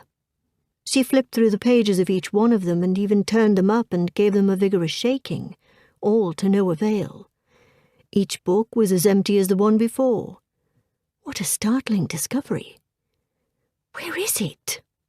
She flopped on the floor in the middle of more than 20 books slung about. Something was terribly amiss. Where on earth is it? Where is Mr. Darcy's letter to Elizabeth? After searching through every other book in her room, a harrowing realization descended upon her. There was only one thing to do. So Charlotte returned to the parlour, sat down at her writing desk, and began to write. Dearest Eliza, this is one of the most difficult letters I have ever had to write, and yet it must be done. I pray you will not be too disappointed with me when you read what I must convey. First, let me start at the beginning. Then you will understand why I have implicated my own husband in this most unfortunate scheme. Soon after you departed from Kent, I made a most startling discovery when searching through Mr. Collins's bureau in want of a fresh stack of paper. Prepare yourself for something horrible, for he had in his possession a letter written to you by Mr. Darcy. That he had stashed it away inside the bureau's back panel surely did not bode well. However, mishap and fate had conspired to lead me to its discovery when I dropped a pen on the floor. I know not how it came to be in his possession, at first, but then I recalled having seen him quit your room on the day before you were set to depart for London. You can only imagine my surprise, for I knew the room to be unoccupied because both you and Maria were away from the parsonage. I immediately questioned what he was about. His response was reasonable enough. He attributed his being there to examining the shelves in the closet. He made some excuse of wanting to apprise Lady Catherine of their current condition. Of course, I did not think about it further. In hindsight, I ought to have pursued the matter. To return to my finding the letter, I knew not why Mr. Collins had it in his possession or what he planned to do with it. I cannot say whether he read its contents, but let me assure you that I certainly did not. However, I removed the letter from its hiding place behind the bureau. I put it away for safekeeping until I could hand it over to you personally. Oh, Eliza, you cannot imagine the extent of my mortification upon discovering just this morning that the letter is no longer where I stored it. Even worse, I can have no way of knowing how long ago it was removed. I can only attribute the missing letter to yet another act on Mr. Collins's part. What he intends to do with it I cannot say, but hopefully, whatever it is, the consequence will not be any actual damage to either you or Mr. Darcy, whom I understand has returned to Netherfield Park with Mr. Bingley some weeks ago. Faithfully yours, Charlotte Collins. Elizabeth read Charlotte's letter, and she reread it. How was this even possible? She was sure she had Mr. Darcy's letter in her possession. She had purposely tucked it inside the letter she received from Jane. She was half tempted to go through the bundle as proof of what she was absolutely sure she had done. That would, of course, have belied Charlotte's testimony. Elizabeth searched her memory for evidence of Mr. Collins's theft. She had noticed him behaving more peculiarly than usual. She now marked its origin to soon after the Rosings' guests left Kent. But why would he revert to such stratagems? How did he know to go searching for Mr. Darcy's letter? Did he come across it by happenstance? Or did he deliberately search for the letter? And if the latter, how could he possibly have known of its existence? A troubling thought entered Elizabeth's inquiring mind. Had someone observed her in the lane with Mr. Darcy? Had someone witnessed what had unfolded between them and reported back to Mr. Collins? Elizabeth gasped. Did Mr. Collins see Mr. Darcy and me that day? Did he go in search of the letter Mr. Darcy handed me? And if so, to what end? Does he mean to use Mr. Darcy's letter against me? Elizabeth really did not know how to think or how to feel in the face of these possibilities. Mr. Darcy had placed an extraordinary degree of trust in her by writing the things he did in the letter. What will he say? What will he think when he learns I mishandled his most guarded family secrets? The most damaging part of Mr. Darcy's letter came to her mind.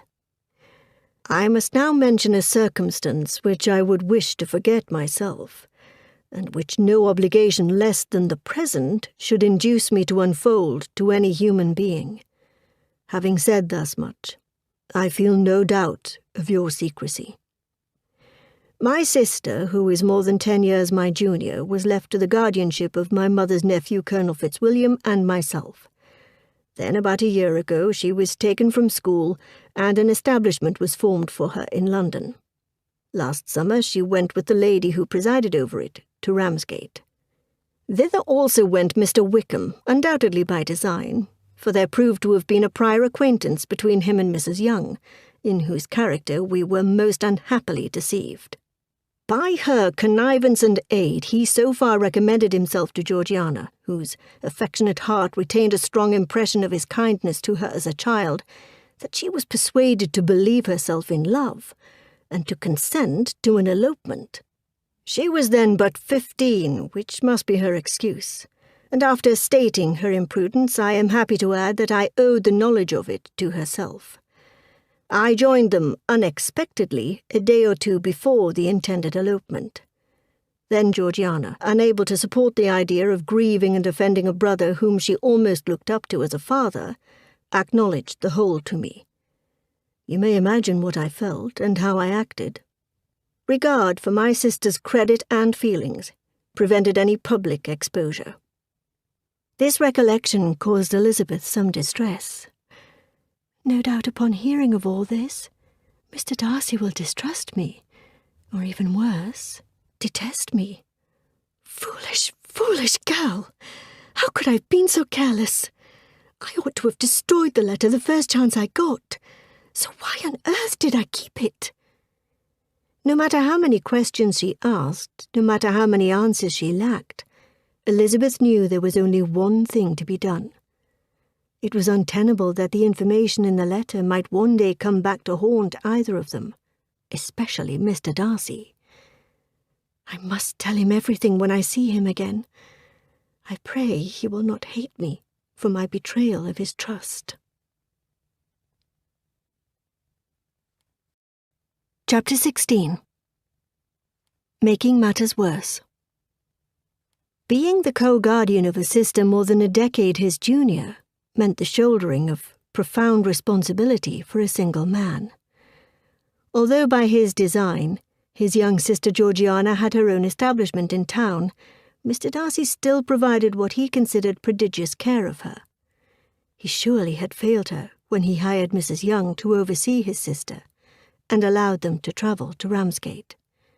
Nevertheless, he was confident she was safe in her new companion's care. Not only had Mrs. Annesley been recommended by his aunt, Lady Fitzwilliam, the wife of his uncle, the Earl of Matlock, but Darcy had subjected the woman to an intense background investigation.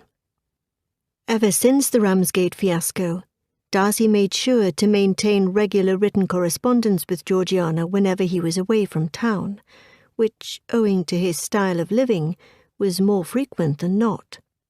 During the past year alone, he had spent more than half of it in Kent, Somersetshire, and Hertfordshire. Time spent away from town was not without good reason, especially of late. Winning Miss Elizabeth Bennet's hand in marriage was his greatest wish.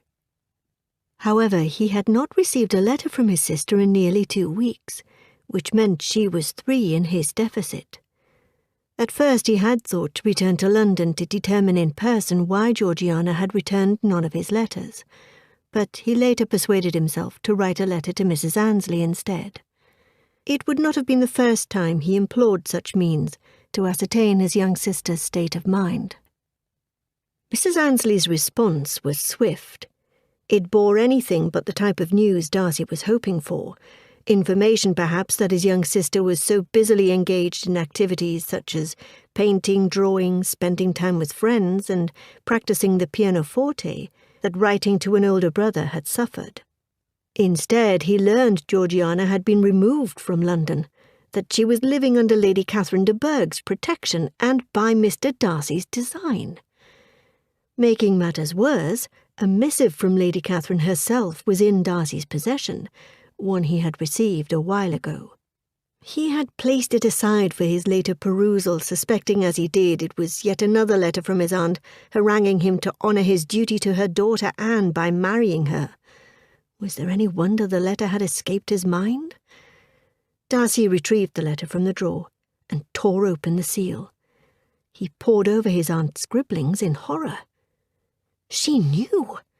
The Ramsgate affair, Georgiana's near brush with scandal, George Wickham's treachery. Lady Catherine knew it all. Moreover, she meant to use this knowledge to her greatest advantage, accusing Darcy of the dereliction of his duties in the co-guardianship of his sister, for neglecting her and placing her in the care of those who would subject her to peril, derision, and censorship were the information widely known. Unless Darcy honoured his obligation to the Fitzwilliam family by marrying Anne, Lady Catherine would use the information she had against him to strip him of his role as Georgiana's co-guardian. "This will not do. How dare my own flesh and blood attempt to threaten me? Lady Catherine, this time you have gone too far." Darcy started crumpling the letter in his fist until he thought better of it. He needed the letter intact to serve as evidence of his own, should matters later dictate it. He would never marry Anne against his will, or anyone else for that matter. How could he, when he had pledged his heart and soul to Elizabeth? His sole purpose in being in Hertfordshire was to be near her, so he might stand a chance of winning hers. Circumstances beyond his control had now conspired to force his removal from that part of the country, in order to handle his aunt. However, a promised outing with Elizabeth meant delaying his leave-taking, at least by an hour. Even amid such a disturbing crisis as this, he simply had to see her. Soon afterward, Darcy was pacing the lane, the tumult of his mind evident. Unanswered questions plagued his thoughts, the most pressing being how Lady Catherine had learned of the Ramsgate affair in the first place. Elizabeth was eager to see Mr. Darcy, and for good reason. The sooner she informed him of the missing letter, the better. Even if Mr. Collins had not used the intelligence against them, there was no guarantee he would not. Otherwise he had stolen the letter for nothing, and what were the chances of that? When she saw him, she noticed his usually reserved manner was altered. He rushed over to her. "Miss Elizabeth, I am glad you have come. I have something I need to discuss with you. It is a subject that cannot be delayed. You see," Elizabeth said, "Mr. Darcy, I fear I must beg your indulgence, for what I have to say is of the utmost importance. May I speak first?" Yes, of course." Elizabeth immediately recounted the letter from her friend.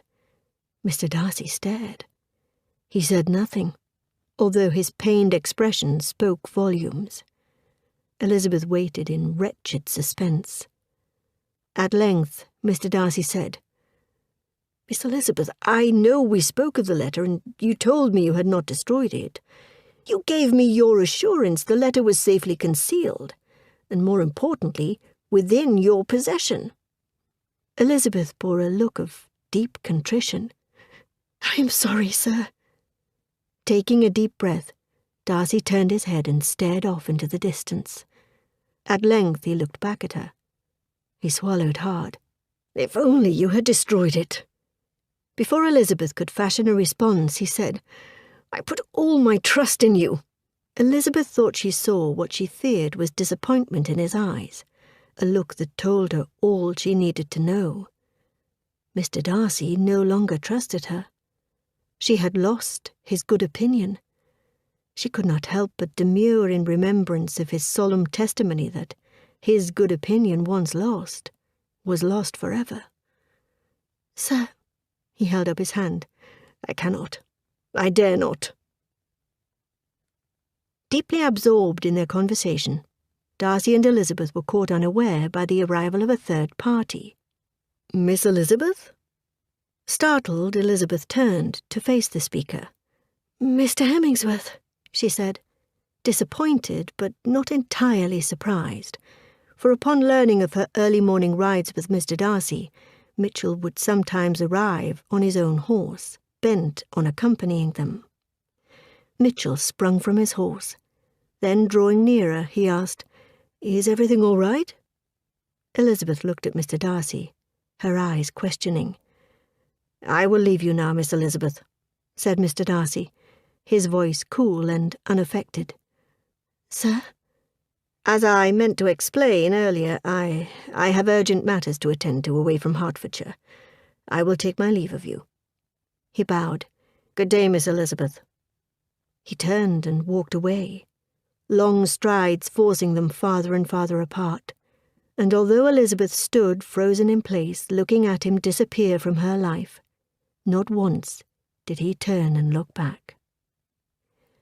Once Mr. Darcy had disappeared entirely from sight, Mr. Hemingsworth asked, "What was that about, Miss Elizabeth? You look upset." Fearing that she had fallen from Mr. Darcy's favour due to her careless handling of his letter, Elizabeth's eyes welled with tears. She said nothing.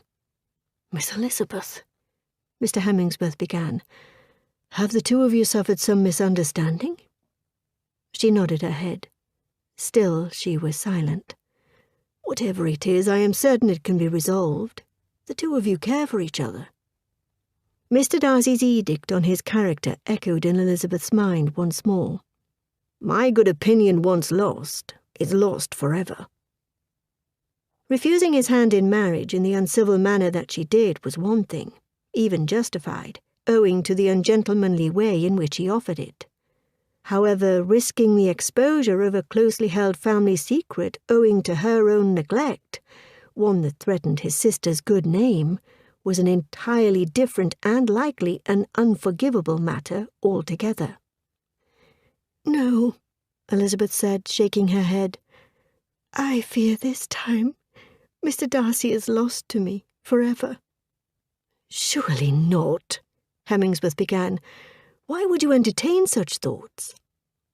"I cannot help but feel I have lost his good opinion once and for all." "Surely it cannot be as bad as you think. He seems very fond of you, even a bit possessive," said her ever-steadfast companion. "Yes, but this is not the first time I have given him cause for disappointment. More than that, he prides himself on being unforgiving by nature. What if I have trifled with his affections for too long and he has simply given up on me?" Elizabeth mused out loud. Hemingsworth was right there by her side, assuring her that such was not the case. "Surely Mr. Darcy cares for you. No doubt he loves you deeply. There must be another reason for his leaving." However, a young woman with the distinction of being crossed in love was unlikely to be so easily consoled. Mr. Darcy's apparent defection was really something to think of, thoughts best entertained in private. In silence, Elizabeth considered she must find a way to regain Mr. Darcy's trust. She wondered further how such a task was to be accomplished, should she never see him again. Chapter 17. Sinister Forces. London, England, Darcy House. Darcy and his cousin Colonel Fitzwilliam sat across from each other, deep in solemn deliberation. Undoubtedly a fair amount of liquor had been consumed by the two of them. Darcy had never been more disgusted with a family member's conduct. Copious liquor consumption was a balm for his battered spirits. He set his empty glass aside and regarded his cousin with intent. "It ought to go without asking, but in my search for answers, I believe I ought to leave no stone unturned." Finishing up his own drink, the Colonel asked, "What is your question?" "Pray tell me, you knew nothing of Lady Catherine's scheme to strip me of my authority over Georgiana?" "You have my word. Indeed, I knew nothing other than Georgiana was in Kent with her aunt by your design." "I can very well imagine Lady Catherine told everyone that I approved of my sister being in Kent, including Georgiana herself, as a means of concealing her true intentions." "Yet Lady Catherine has not taken legal action, else I surely would have been notified as Georgiana's co-guardian," the Colonel said. "Legally, what can she do, so long as she is attempting to use the information she has to force me to marry Anne? Once I make it perfectly clear to her that I have no intention of doing so, I imagine she will grow desperate." "Are you willing to take such a chance when your sister's reputation is at stake?" "Marrying Anne was never a consideration for me, despite Lady Catherine's claims that it was my mother's favourite wish. Supposing what she said is true, the two of them did their part in planning such a union. But its execution depends entirely on others. I have been my own man for far too long to bend to the will of others now. I will go to Kent and compel our aunt to be reasonable, as well as determine how she came about such information. For all I know, she may have learned it from Georgiana herself, although I rather doubt it, for I suspect far more sinister forces are at play. I am more than happy to accompany you, supposing I might be of service. I thank you for your offer, cousin. However, I do not know that it is necessary. That said, I may prevail on you later, subject to what I learn in Kent about how this whole thing came about.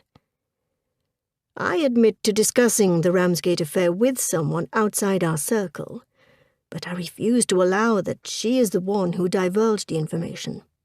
There has to be another explanation for how Lady Catherine learned about Georgiana's near brush with scandal. She? The Colonel asked, leaning closer and arching his brow. Miss Elizabeth Bennet, Darcy replied, not wishing to prolong the discussion with a long, drawn-out account of how it came to be. The Colonel's curiosity, however, would not be repressed. I fail to understand why you would confide such a family secret to anyone. How could you have shared the secret with someone so wholly unconnected to you? It is a long story, too long to do it justice at such a critical time as this. Suffice it to say, Miss Elizabeth is more connected to me than you can possibly know. But in all the time I spent with the two of you in Kent, I saw no real symptoms of affection by either of you. Unless this is a recent development. Did you confide in her during your recent stay in Hertfordshire? No, it was long before that. It could not possibly have happened before our time in Kent. Actually, Darcy said, it occurred while we were in Kent, just before we took our leave. I wrote a letter to her and hand-delivered it to her in the grove that very morning. Oh, I am sure you do not need a lecture from me on the impropriety of such behaviour. I am absolutely sure of that. You said you will not allow that Miss Elizabeth divulged the information to anyone, but perchance she may have misplaced the letter. Did you ask her about it? Darcy nodded. The sad truth is, she does not know what became of the letter. I believe her when she said she exercised caution in securing it. Perhaps it was lost. It may have been stolen. But as I said, I cannot allow there is a connection to my giving her the letter and our aunt learning about the Ramsgate affair. Because I love her. Soon after Mr. Darcy withdrew from Hertfordshire, Mr. Bingley did likewise. This time, at least, the latter offered a good excuse. He planned to bring one or the other of his sisters with him when he returned, so that he might have a female relation in residence to preside over his table. It seemed all the talk of the Bennets possibly being invited to dine at Grandover Park at any day had placed Bingley at a decided disadvantage, one he could easily overcome now that the London season was at an end. His sisters would be eager to be away from town. Jane further informed Elizabeth that according to Bingley, Darcy left because his aunt had taken custody of Georgiana, and she had information that might prove detrimental to Darcy. Conceivably information of his negligence as the co-guardian of a sister more than a decade his junior. All too aware of Elizabeth's low spirits and the reason, Jane said, "So you see, dearest Lizzie, his leave-taking cannot possibly be because of anything you may have said or done." This information was terrible to Elizabeth's way of thinking. Did she dare mention her fear of being the means of Lady Catherine de Bourgh's attempt to bend her nephew to her will? No, she could not. This would be yet another violation of his trust, she considered. Wanting to discuss anything with her sister other than Mr. Darcy's private affairs, Elizabeth sought to change the subject. "What of Mr. Bingley's return? Did he give you a definitive date?" "No, he did not, nor did I press him for one." "No," Elizabeth said. "I do not suppose you would have, not after what happened last November." Here she paused. The last thing she wanted to do was injure her dearest sister by reminding her of Mr. Bingley's inconstancy. Jane knew and understood what her sister was about. "Lizzie, you do not have to censor your speech with me. I have forgiven Mr. Bingley for his behaviour after all. I certainly do not mean to suffer the remembrance of it with agony and regret. On the whole, the gentleman owes me nothing." Elizabeth said, "Jane, I speak nothing but the truth. For all I know, Mr. Bingley's return may be precipitated on the whim of one or the other of his sisters. But whatever he decides, I do not mean to make myself anxious about it." "I suppose you make a good point. For after all, with so much to entertain with the goings-on at Grandover Park, why indeed would you?" Elizabeth knew her sister better than anyone. Jane said nothing in reply to her sister's retort. She did not need to, for her sentiments were written all over her face. Jane was more than halfway in love with Mr. Stanford Hemingsworth by now, even if she had yet to admit it to herself. Chapter 18. The General Understanding. Kent, England, Rosings Park. The formidable confrontation was well under way. Before arriving in Kent, Darcy had consulted a team of solicitors. He knew exactly what he was about. Neither his aunt nor he was willing to concede. Both were determined to carry their points. "You would air our family secrets in such a public manner? If you care anything about our family, you will not force my hand in this matter," Lady Catherine countered. "What kind of mother are you, to wish for such an unhappy alliance for your only daughter? Surely you believe Anne is worthy of marrying a man who loves her." "What does love have to do with anything? People in our sphere marry for wealth, for power, for connections. That is the way of our world, and the sooner you accept it, the better for everyone involved," Lady Catherine scoffed. "Why on earth do you think your mother and I planned the union between our two children, you and Anne, at your birth, if not for the general understanding of the rules and expectations of our society? Why do you think your mother married your father?" She scoffed again. "The daughter of an earl married to a gentleman who was not a peer. My father allowed the marriage because of the Darcy fortune. Do not pretend to suppose otherwise. That is even more reason why my brother, the Earl of Matlock, will side with me should I pursue the matter of Georgiana's guardianship. She may be merely the daughter of a gentleman, but she is the granddaughter of a peer. Moreover, under your supervision she came shockingly close to eloping with a reprobate, a vile creature of the lowest kind. Well, I shall not risk it again. Under my supervision, or the supervision of my Anne, once she has assumed her place as the mistress of Pemberley, Georgiana will finally receive the guidance and attention a young woman of her standing ought to receive. She will no longer be randomly handed off from one hired woman to the next merely for the sake of your convenience. Once and for all, Lady Catherine, I will not marry Anne. Do not dare use my sister as a pawn in your scheme to force my hand under the pretence of wanting what is best for her. Had my father wanted you to be my sister's guardian, then he would not have left her to my care, mine and the Colonel's." Her ladyship laughed. "Your late father was not infallible. Otherwise he would not have made Wickham his godson. I contend his naming you and your cousin as Georgiana's co-guardians was yet another example of his poor judgment. How dare you impugn my father's character merely to advance your selfish scheme?" Lady Catherine drew closer and pointed her bejewelled walking-stick at Darcy's face. "I will do whatever it takes to carry my point. You know me, nephew. You know the frankness of my character. I am not used to having my will thwarted by others. You ought to know what I am capable of." Darcy did not flinch. "And you, Lady Catherine, ought to know me." As much as Darcy did not wish to remain in Kent a moment longer than was necessary, spending several days with his sister was paramount. If he had learned anything of late, it was the importance of spending time with her. Their frequent correspondence was not a substitute for his being with her as an older brother and as a co-guardian. Knowing that his decisions played a part in his sister's desire to remain at Rosings distressed him beyond measure. "I do not blame you for my situation, nor do I expect you to arrange the business of your life around mine.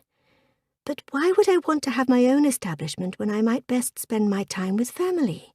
Georgiana asked, walking along beside her older brother in the beautifully manicured lane. "I do not understand," Darcy confessed to his sister. "Of all the possible arrangements, why do you wish to remain in Kent?" "Have you not always stressed the importance of family?" Georgiana asked. "And despite our aunt's eccentricities, Lady Catherine is my family. What is more, there are so few of us on the paternal side, not one that I know is my age. As for our maternal relations, there are fewer still. Cousin Anne is the only one who might be deemed close to me in age. Not only that, the two of us have been getting along very well since my time here in Kent. We have grown closer, so much so that you might consider us as more than cousins, but rather as intimate friends." "Pray you do not agree with Lady Catherine that Anne and I should marry?" "Why on earth would I want to see Anne suffer a loveless marriage? Surely our cousin deserves better. Both of you do." "Georgiana, the truth is I dislike you living with our aunt. I know better than you what she is about. I do not like her using you as a pawn in her scheme to force my hand to marry Anne." "How might she possibly do that, given how determined you are against the scheme?" Darcy drew a sharp breath. "Prepare yourself for disappointment. You see, Lady Catherine knows about what happened in Ramsgate. She knows it all. She threatens to use the intelligence to remove you from my guardianship if I do not do what she wants. I am sorry to have to tell you this, and I am even sorrier that I may have been the means of Lady Catherine's discovering your secret." "You?" Georgiana asked. Before Darcy could say more, she said, "No, you see, brother, I am Lady Catherine's source. I told Anne all about what happened in Ramsgate. No doubt she told her mother." "Knowing Lady Catherine's plan, do you understand why I cannot tolerate her having a role in your life?" "I do not doubt that our aunt's stance reflects a sort of desperation, but on the whole, I believe it would not be good to hold her against Anne, who has already suffered enough. Brother, you and I both know that nothing on earth will make you marry Anne. As for my guardianship, I do not believe Lady Catherine will force your hand, for she will have nothing to gain by doing so and everything to lose. If she persists, I shall simply invite Anne to live with me in my establishment in town. I know our aunt will not risk alienating all three of us." "It seems you have given this some thought. When did you become so wise?" "Surely living with my aunt must have some advantages. But that said, why on earth do you believe you bore any responsibility in Lady Catherine learning my secret?" "Let me just say it is a long story, one I do not wish to explain just now. Not until I have all the facts," said Darcy. "However, I would ask one more thing of you." "What is that?" "My recent departure from Hertfordshire was rather abrupt, to say the least. If I have not made a complete shamble of things, and events unfold as I hope, my life as I know it will undergo a major change. Should I prevail, I hope you will consider making Pemberley your home." "Fitzwilliam, are you suggesting what I think you are?" "That depends on what you are thinking I am suggesting." "Are you hoping to marry?" Darcy said nothing. He merely smiled. "You do not have to tell me.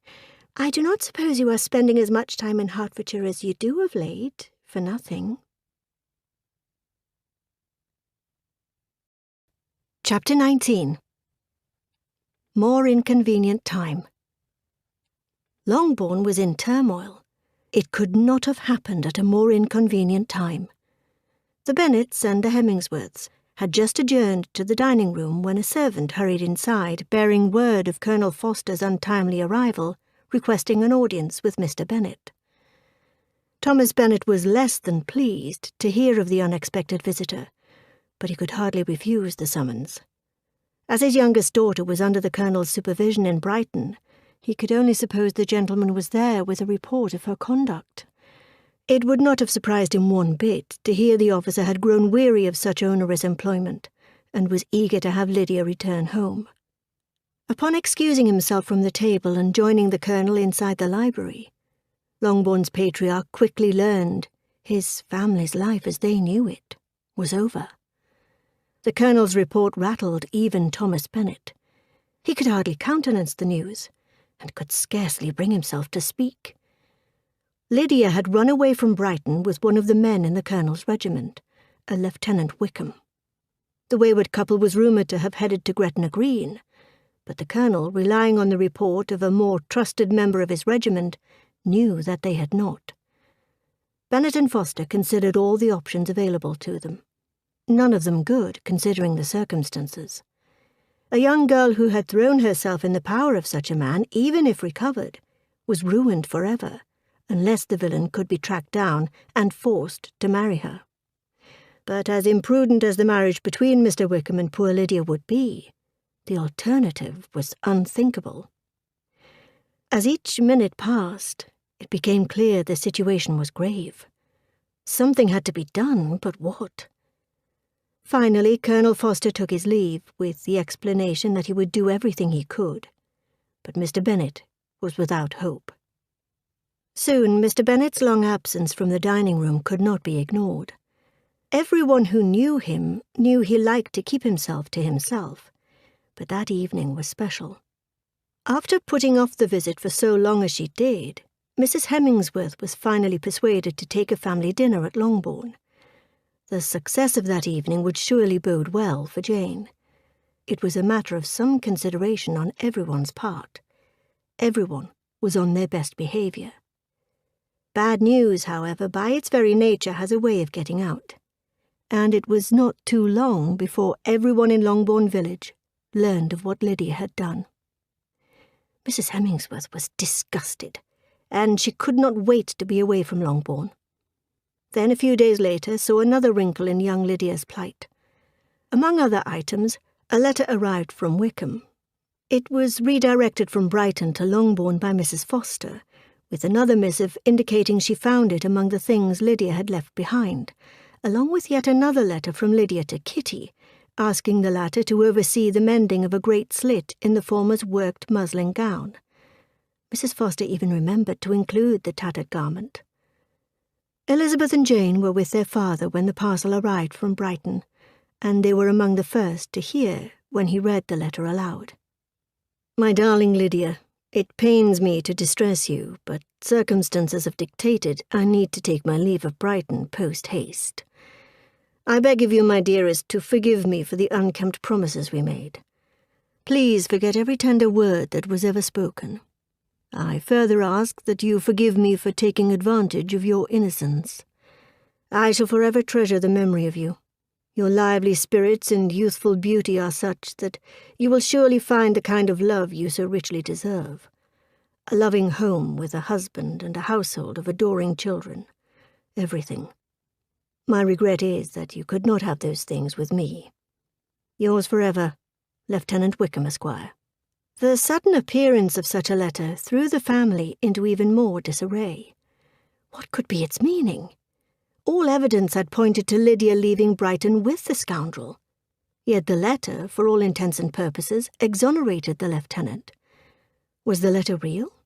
Or was it merely part of Wickham's diabolical plan to continue their sordid affair while covering his tracks? The tender words of a scoundrel. How disgusting!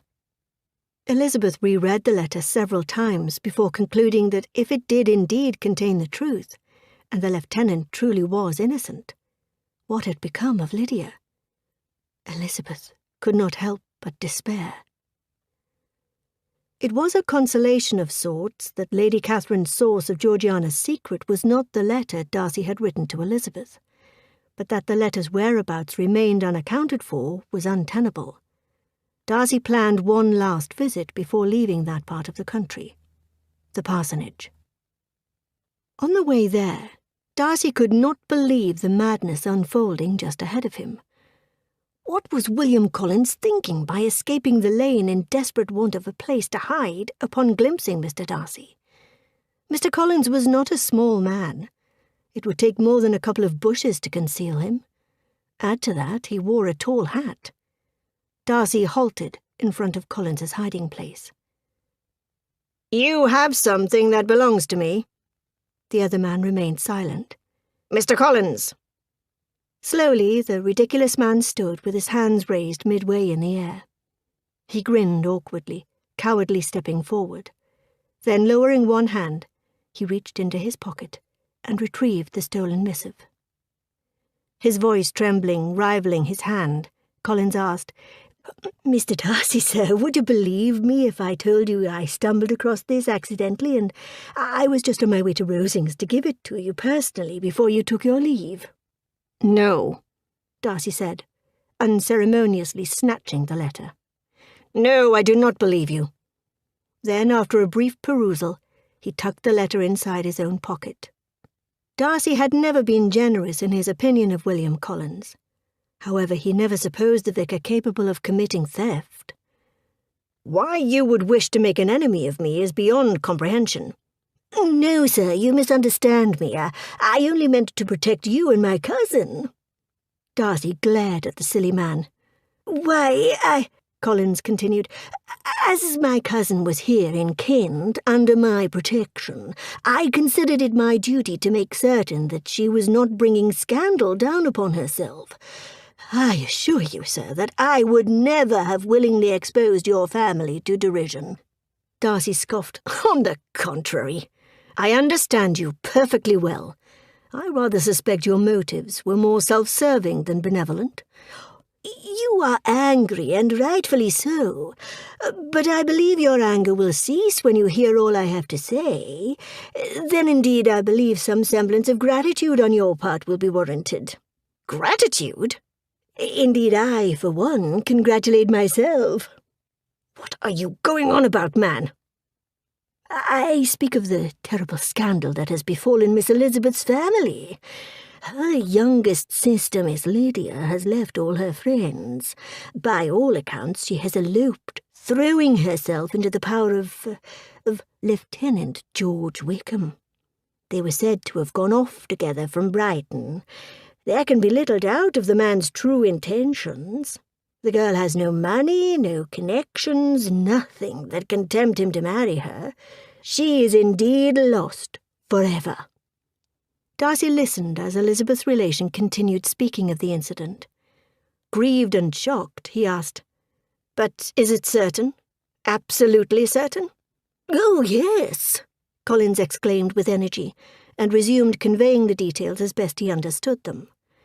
His source, of course, was his wife, and her source was her mother, Lady Lucas, whose source was everyone who knew anything in Hertfordshire. Lowering his voice, the parson said, "There have also been reports that young Lydia may have stolen away of her own volition, believing herself to be in love." "And what has been done? What has been attempted to recover her?" "My cousin Mr. Bennet went to London to beg his brother's assistance. But nothing can be done. I know very well that nothing can be done, as Lydia is undoubtedly living in sin. How is such a man to be worked on? How are they even to be discovered? The Bennets have not the smallest hope. It is in every way horrible." Darcy had heard enough. He was gone directly. Amid all the confusion and uncertainty at Longbourn, Stanford Hemmingsworth proposed to Jane, thus offering her hope despite Lydia's situation and the horrendous scandal because of it. He loved her too much. He had built his whole world around her. He did not mean to lose the love of his life and all his hopes for his future felicity on account of the actions of a foolish, selfish girl who cared for none other than herself. Jane voiced her reservations. How can I possibly say yes when my family's reputation is ruined? I dare not. I will not bring scandal upon your family. My dearest Jane, I love you. Indeed, no one is loved more than I love you. No one is wanted more. Whatever you do, do not say no. Say you will think about it. I will be thinking about it. I shall think about it every minute of every hour of every day. But Hemingsworth looked deeply into Jane's eyes. Please, no buts. I am as devoted to you as I can be. I will not let you go. But what of your family? How can they want to have anything to do with us after what Lydia has done? Surely they will never forgive me. You must not risk the loss of everything you hold dear. Do you think society will ever want to have anything to do with you, should Lydia never be recovered, and her reputation, our family's reputation, remain in tatters? I do not care about society. My family loves you. They would not want or expect me to forsake you. Jane smiled. Her eyes sparkled. Mr. Hemingsworth had offered her a modicum of hope amid a raging storm, and her affection for him increased 1,000-fold. Chapter 20. Sense of Honour. Lydia was discovered and recovered by way of her marriage to none other than Mr. Wickham himself, and now the newlyweds had descended upon Longbourn, two lovers as happy as could be, with nary a care or a morsel of remorse between them. The Bennets ought to have been happy with this turn of events, and indeed most of them were. However, Elizabeth most certainly was not. She was horrified and disgusted. She could not wait for the Wickhams to be on their way. One morning, soon after their arrival, while sitting with her two elder sisters, Mrs. Wickham said to Elizabeth, "Lissy, I never gave you an account of my wedding, I believe. You were not by when I told Mamma and the others all about it. Are you not curious to hear how it was managed?" "No, not really," replied Elizabeth. "I think there cannot be too little said on the subject." "No, you are so strange, but I must tell you how it went off." Lydia began speaking. Indeed, she talked and talked, but nothing she said would pierce Elizabeth's determination to ignore the silly girl. That was until she heard Lydia mention the one person who was sure to animate her older sister, Mr. Darcy. "Mr. Darcy?" repeated Elizabeth in utter amazement. "Oh, yes, he was to come there with Wickham, you know. But gracious me, I quite forgot. I ought not to have said a word about it. I promised them so faithfully. What will Wickham say? It was to be such a secret." "If it was to be a secret," said Jane, "say not another word on the subject. You may depend upon my seeking no further." "Oh, certainly," said Elizabeth, though burning with curiosity. "We will ask you no questions." "Thank you," said Lydia, "for if you did, I should certainly tell you all, and then Wickham would be angry." On such encouragement to ask, Elizabeth forced herself to put it out of her power by running away. However, to live in ignorance on such a point was impossible, or at least it was impossible not to try for information. Mr. Darcy had been at her sister's wedding. Elizabeth was too curious a creature not to wish to know more. She was too rational a creature to suppose that if what Lydia had said was true, that Mr. Darcy had helped to bring the marriage about, and in so doing been the means of saving the Bennet family's reputation, he had done it all for her. Needing answers to her questions, Elizabeth set off to write to her aunt in town. Surely her aunt would know, and then Elizabeth would know too. She began the missive with all the usual civilities before addressing her most pressing concern. "You must comprehend my eagerness to know how a person unconnected with any of us, a comparative stranger to our family, should have been amongst you at such a time. Pray write instantly and let me understand it, unless it is, for very cogent reasons, to remain in the secrecy Lydia seems to think necessary. And then I must endeavour to be satisfied with ignorance. Not that I shall, though. My dear aunt, if you do not tell me in an honourable manner, I shall certainly be reduced to tricks and stratagems to find it out. Jane's delicate sense of honour would not allow her to speak to Elizabeth privately of what Lydia had let fall. Elizabeth was glad of it. Till it appeared whether her inquiries would receive any satisfaction, she had rather be without a confidant. She received an answer to her letter soon thereafter.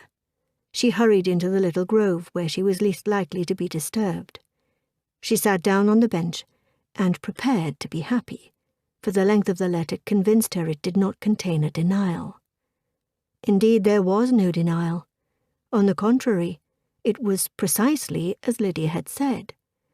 Mrs. Gardiner confirmed in her reply that Mr. Darcy had certainly done everything.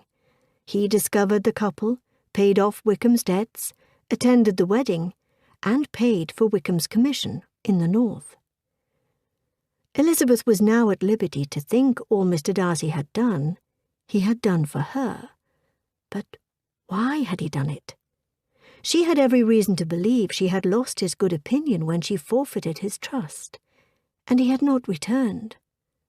Surely any future path must lie through him. This longing she suffered was not new to her, for it had been coming on for a long time. She honestly felt that she loved Mr. Darcy, and now more than ever before. Surely such tender feelings on her part must not be in vain. Chapter 21. Her maternal feelings. Jane hated the idea of disappointing Mr. Bingley. But what was to be done? She could not tell her heart what to do. Even if she could not persuade herself into believing the feelings she had for her former suitor could be compared to what she now felt for Mr. Hemmingsworth. Her former suitor indeed, for that is what he was, had always been since the moment Mr. Hemmingsworth came into her life. Mr. Bingley was my first love, she silently considered, but perchance that is all he was ever meant to be. A first love. For if he was meant to be my only love, then why does my heart despair at the thought of being parted from Mr. Hemmingsworth? For some time I have known I can get along perfectly fine without Mr. Bingley. I do not know that I would ever wish to find out what it is like to get along without Stanford. But what if I were to lose him? What a shame it would be if it was because I failed to show him my true feelings. Experience had proved a good teacher. What she had found with Mr. Hemmingsworth was genuine love, constant love, mature love, the kind of love she deserved with a man who had filled all the emptiness inside her and given her life a new purpose. On the heels of Bingley's retreat, Jane stole away for a private tête-à-tête with the true object of her affections, Stanford Hemmingsworth. She insisted he ask her to marry him again. He did so with alacrity. Jane was to be his wife. On this happy occasion the two lovers confirmed their long-suppressed desire for each other as violently as a newly betrothed couple could be supposed to do. At length the temporary cessation of their passions was absolutely necessary. There was too much to say and too much to do, starting with sharing their happiness with their loved ones. Happy for all her maternal feelings, Mrs. Bennet knew precisely how to act. In no time at all, a lavish dinner party with all her friends and neighbours got under way at Longbourn. Even Mrs. Hemmingsworth could not refuse the invitation. She had always loved Jane, and now she loved her even more. Elizabeth could not have been happier for her sister. At last Jane had found the love she so richly deserved. Yet even so, she was unequal to the festive air inside the halls of Longbourn for more than a little at a time, owing to her own situation, so Elizabeth made her way outside. Mitchell Hemmingsworth found her in the garden, gazing into the night sky. It was awash with endless galaxies, a brilliant spectrum whirling infinite miles away. The moon above gleamed down on her. There could be no doubt of where her thoughts tended. The love of her life seemed just as distant. "Are you wishing on a star, Miss Elizabeth?" he asked, draping a light shawl over her shoulders and adjusting it just so. Elizabeth half smiled. She said nothing. "It is rare to find you at a loss for words, Miss Elizabeth." "Are you done?" she finally asked. Mitchell shook his head. "I will not always be around to suffer such abuse, you know." "Does that mean you have resolved to join the military?" Elizabeth asked. He nodded. "Will you miss me?" "I think you know the answer to that question, sir." "I think I would like to hear it." Elizabeth sighed wistfully. "All the time. Always." The gentleman had no answer to that. Instead, he said, "He will return to Hertfordshire soon." "If only I shared your optimism." The reasons for Mr. Darcy not to return were diminishing by the day. Yes, he had been the means of saving her family from ruin when he discovered Lydia and forced Wickham to marry the silly girl. But to be the brother of such a man, it was inconceivable. "You can always take matters into your own hands." "What do you mean?" "London is but a few hours away. Go there and let it be known you are in town. No doubt he will come to Gracechurch Street once he knows you are there." "My relations travel in such different circles than his. I cannot imagine how it could be done." "Then go to Grosvenor Square." Elizabeth gasped. "I cannot possibly do such a thing. Just how bold do you think I am, sir?" "I fear there is a stark difference between optimism and recklessness." Mitchell shrugged. "Perhaps a healthy mixture of both is what is called for." "Sir, I shall not go to London in the hope of seeing Mr. Darcy." "Then write a letter to him." "I do not know that I can do that either." "Why in heaven's not?" he asked daringly. "And do not dare mention the impropriety of a single person writing to another single person of the opposite sex. That is, after all, how this whole thing started, is it not?" Chapter 22. In that manner. All of Mitchell Hemmingsworth's insistence that Elizabeth should take matters into her own hands by going to town fortunately proved for naught. Mr. Darcy returned to Hertfordshire, came directly to Longbourn, and discreetly prevailed on Elizabeth for a private audience when he could do so. The following day found Darcy and Elizabeth at their usual place, bright and early at sunrise. Words were inadequate to express how either of them really felt being together again, but some conversation was essential. Mr. Darcy needed to account for his sudden leave-taking. "I went to Kent thinking my sister was living at Rosings because she was forced to live there," he explained at length. "So I was more than a little disturbed to learn she wanted to live there, knowing my neglect may have been the impetus for her sentiments." Elizabeth deemed it necessary to explain what her feelings had been in the wake of his absence. Finally, and at length, she confessed, "I thought you despised me for mishandling your letter." "Despise you?" Mr. Darcy took Elizabeth in his arms. He could not have stopped himself from doing so, even if he tried. "Oh, you have such little faith, whatever am I to do with you? Do you know nothing about me at all?" He leaned closer and kissed Elizabeth softly on her forehead. He whispered in her ear, "When I fell in love with you, I fell in love with you forever." Holding Elizabeth in his arms that way was something he had never done before. Not like that. He held her as only a lover would. It felt right. The time had come for a second proposal, for he never wished to be parted from her ever again. He kissed Elizabeth again, this time on her cheek, and with such tenderness. "Surely your feelings for me are not the same as they were last April. I have repeatedly avowed my love for you, and I have done everything in my power to prove myself worthy of you. Pray, say you love me. All the love I have in my heart is waiting for you. Say you will be mine." "Yes," Elizabeth said softly and without hesitation.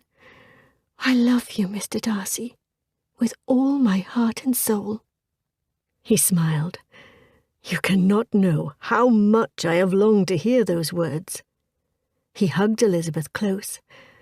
"However, at such a time as this, my happiness is best conveyed with actions, not words."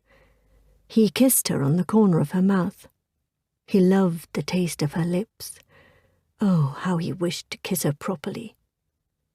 "You do trust me?" Experiencing all the sensations of the moment, Elizabeth nodded. Darcy took a few steps back, gathered Elizabeth by the hand, and began leading her to a more secluded spot, one in which they might remain in privacy for hours to come. Soon enough, he was kissing her in a way he had never done before. Elizabeth lifted up her arms to give him better access to her body. Mr. Darcy's hands moved lower and lower to cup her derriere. He pulled their bodies closer together. Elizabeth knew and understood he was in her power, and she was in his, as he continued to kiss her.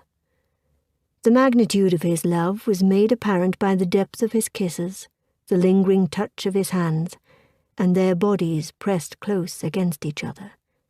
And they went on in that manner for a while. Darcy's kisses became more and more ardent.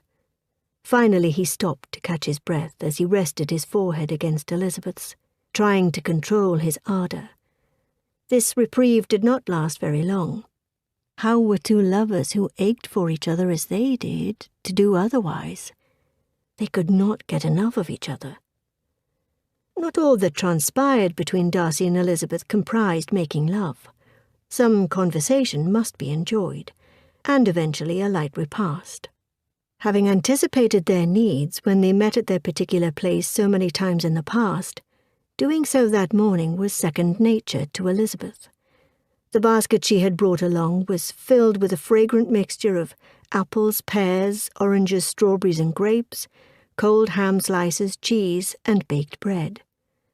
Darcy and Elizabeth found themselves too hungry to ignore the food she brought along. They shared their meal, at times feeding each other, finished with passionate kisses, and then got up for a walk. They walked on without knowing in what direction. There was too much to be thought and felt and said for attention to any other objects. At length, the sun high above the sky reminded them that Elizabeth had stayed away too long. Surely her family would wonder where she was by now.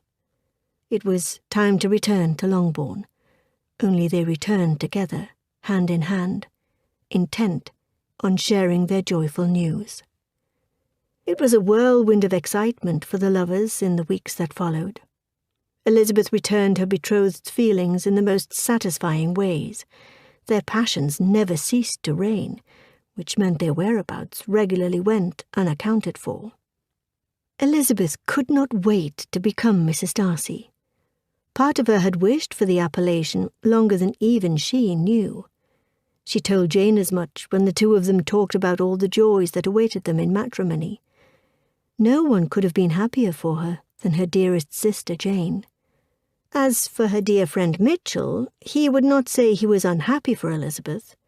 Instead, he declared her happiness was his happiness. If Mr. Darcy was the man to satisfy her every wish for future felicity in marriage, who was he to complain? For Mr. Darcy's part, his passions for Elizabeth flowed more freely during the long, empty nights, when they were forced to be apart. Alone in his bed at night, his desire for her knew no bounds, for within the confines of his dreams, he knew her as a man knew the only woman he had ever loved and would love for the rest of his life. Mornings would find him with one consistent thought on his mind: their wedding night. Then he would truly make her his wife. Chapter 23. The Happiest Woman. With the marriage of 3 daughters in under 3 months, Mrs. Bennet's primary employment in life was almost done. For that, she could not have been more delighted. But of the two happier occasions among the three, Elizabeth's marriage to Mr. Darcy surprised her the most. Not that the lady was disappointed by her family's good fortunes. Mrs. Bennet really did not know what to think. "I thought Lizzie was halfway in love with Mr. Hemingsworth," she sometimes opined to her daughter Mary. "I think we all did," was generally Mary's reply. Of course, one could not always be correct, but to be mistaken with such magnitude, how could that be? Mrs. Bennet was sure of one thing. Jane's marriage was nothing compared to Elizabeth's.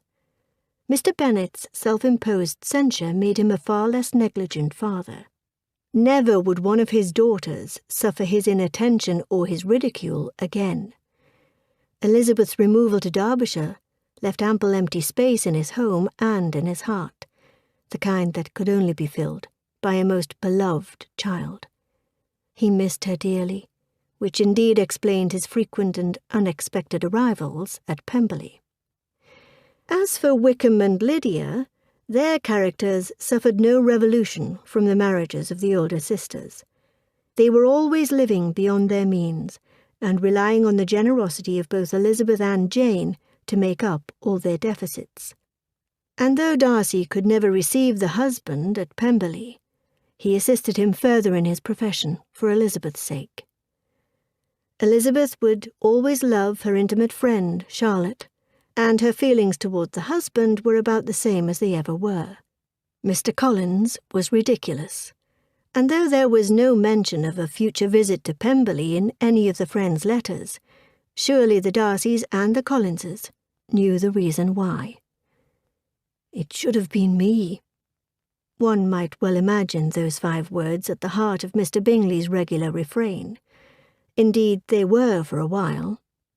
Time and distance, however, had a way of erasing the pangs of a broken heart. It would be some time still before he felt up to the task of falling in love again. When he did, nothing anyone could say, not even his best friend, Mr. Darcy, would persuade him otherwise. Bingley's sisters did not return with him to Netherfield as he had planned. Indeed, he gave up the place entirely. Jane's marriage to Stanford Hemingsworth had spared a familial connection to the pernicious sisters, which could not be a bad thing. However, as they were Mr. Bingley's relations, and Bingley was Darcy's friend, their right of visiting Pemberley was thus retained. Pemberley was now Georgiana's home, just as Darcy had hoped it would be once he and Elizabeth were married. The attachment of the sisters was exactly what it ought to have been. Georgiana's affection for her cousin Anne remained intact. When Georgiana was not in Derbyshire, she would often be in Kent, and likewise for Anne. Lady Catherine had overplayed her hand when threatening to strip Darcy of his legal rights as Georgiana's co-guardian. He likened her ladyship's extortion to his former friend George Wickham's many schemes, which was really saying something. Despite the familial ties, he determined to have nothing more to do with his aunt. However, at Georgiana's insistence, he was willing to let bygones be bygones. In that vein, Darcy wrote to his aunt to tell her of his engagement to Elizabeth. Lady Catherine never conceded to the idea of Darcy not marrying Anne. On the contrary, she was highly indignant at the thought of his marrying someone so far below the Fitzwilliam family's station in life. She gave way to all the genuine frankness of her character in her reply to the letter that announced its arrangement. She sent him language so very abusive, especially of Elizabeth, that all intercourse was at an end for a long time. Mitchell was more than merely a second son, Mrs. Hemingsworth had argued upon learning of his commission. Stanford was his father's heir, but being the spare heir was not nothing. She wanted both her sons nearby. If that made her selfish, then so be it. Yes, she had gained a beautiful daughter who ideally suited her elder son in every way and was an excellent mistress of Grandover Park. But was it fair that she might risk the loss of her other son? It was Stanford's argument to his mother, to let a man be a man, that won the day. Elizabeth now had 2 brothers, but Wickham hardly counted in her mind. Between her only deserving brother-in-law and his twin brother, she really loved Mitchell more. Even though Stanford had made Jane the happiest woman in all of England. Or rather, the second happiest, for Elizabeth knew in her heart that she bore the distinction of being the happiest, the most adored, and the most cherished. Mr. Darcy's daily affirmations of his love for her, as much as she relished hearing them, need not have been spoken in words, for day after day he proved himself just what a man violently in love with his wife ought to be. This has been Something to Think Of, written by P.O. Dixon, narrated by Pearl Hewitt. Copyright 2021 by P.O. Dixon. Production copyright 2023 by P.O. Dixon.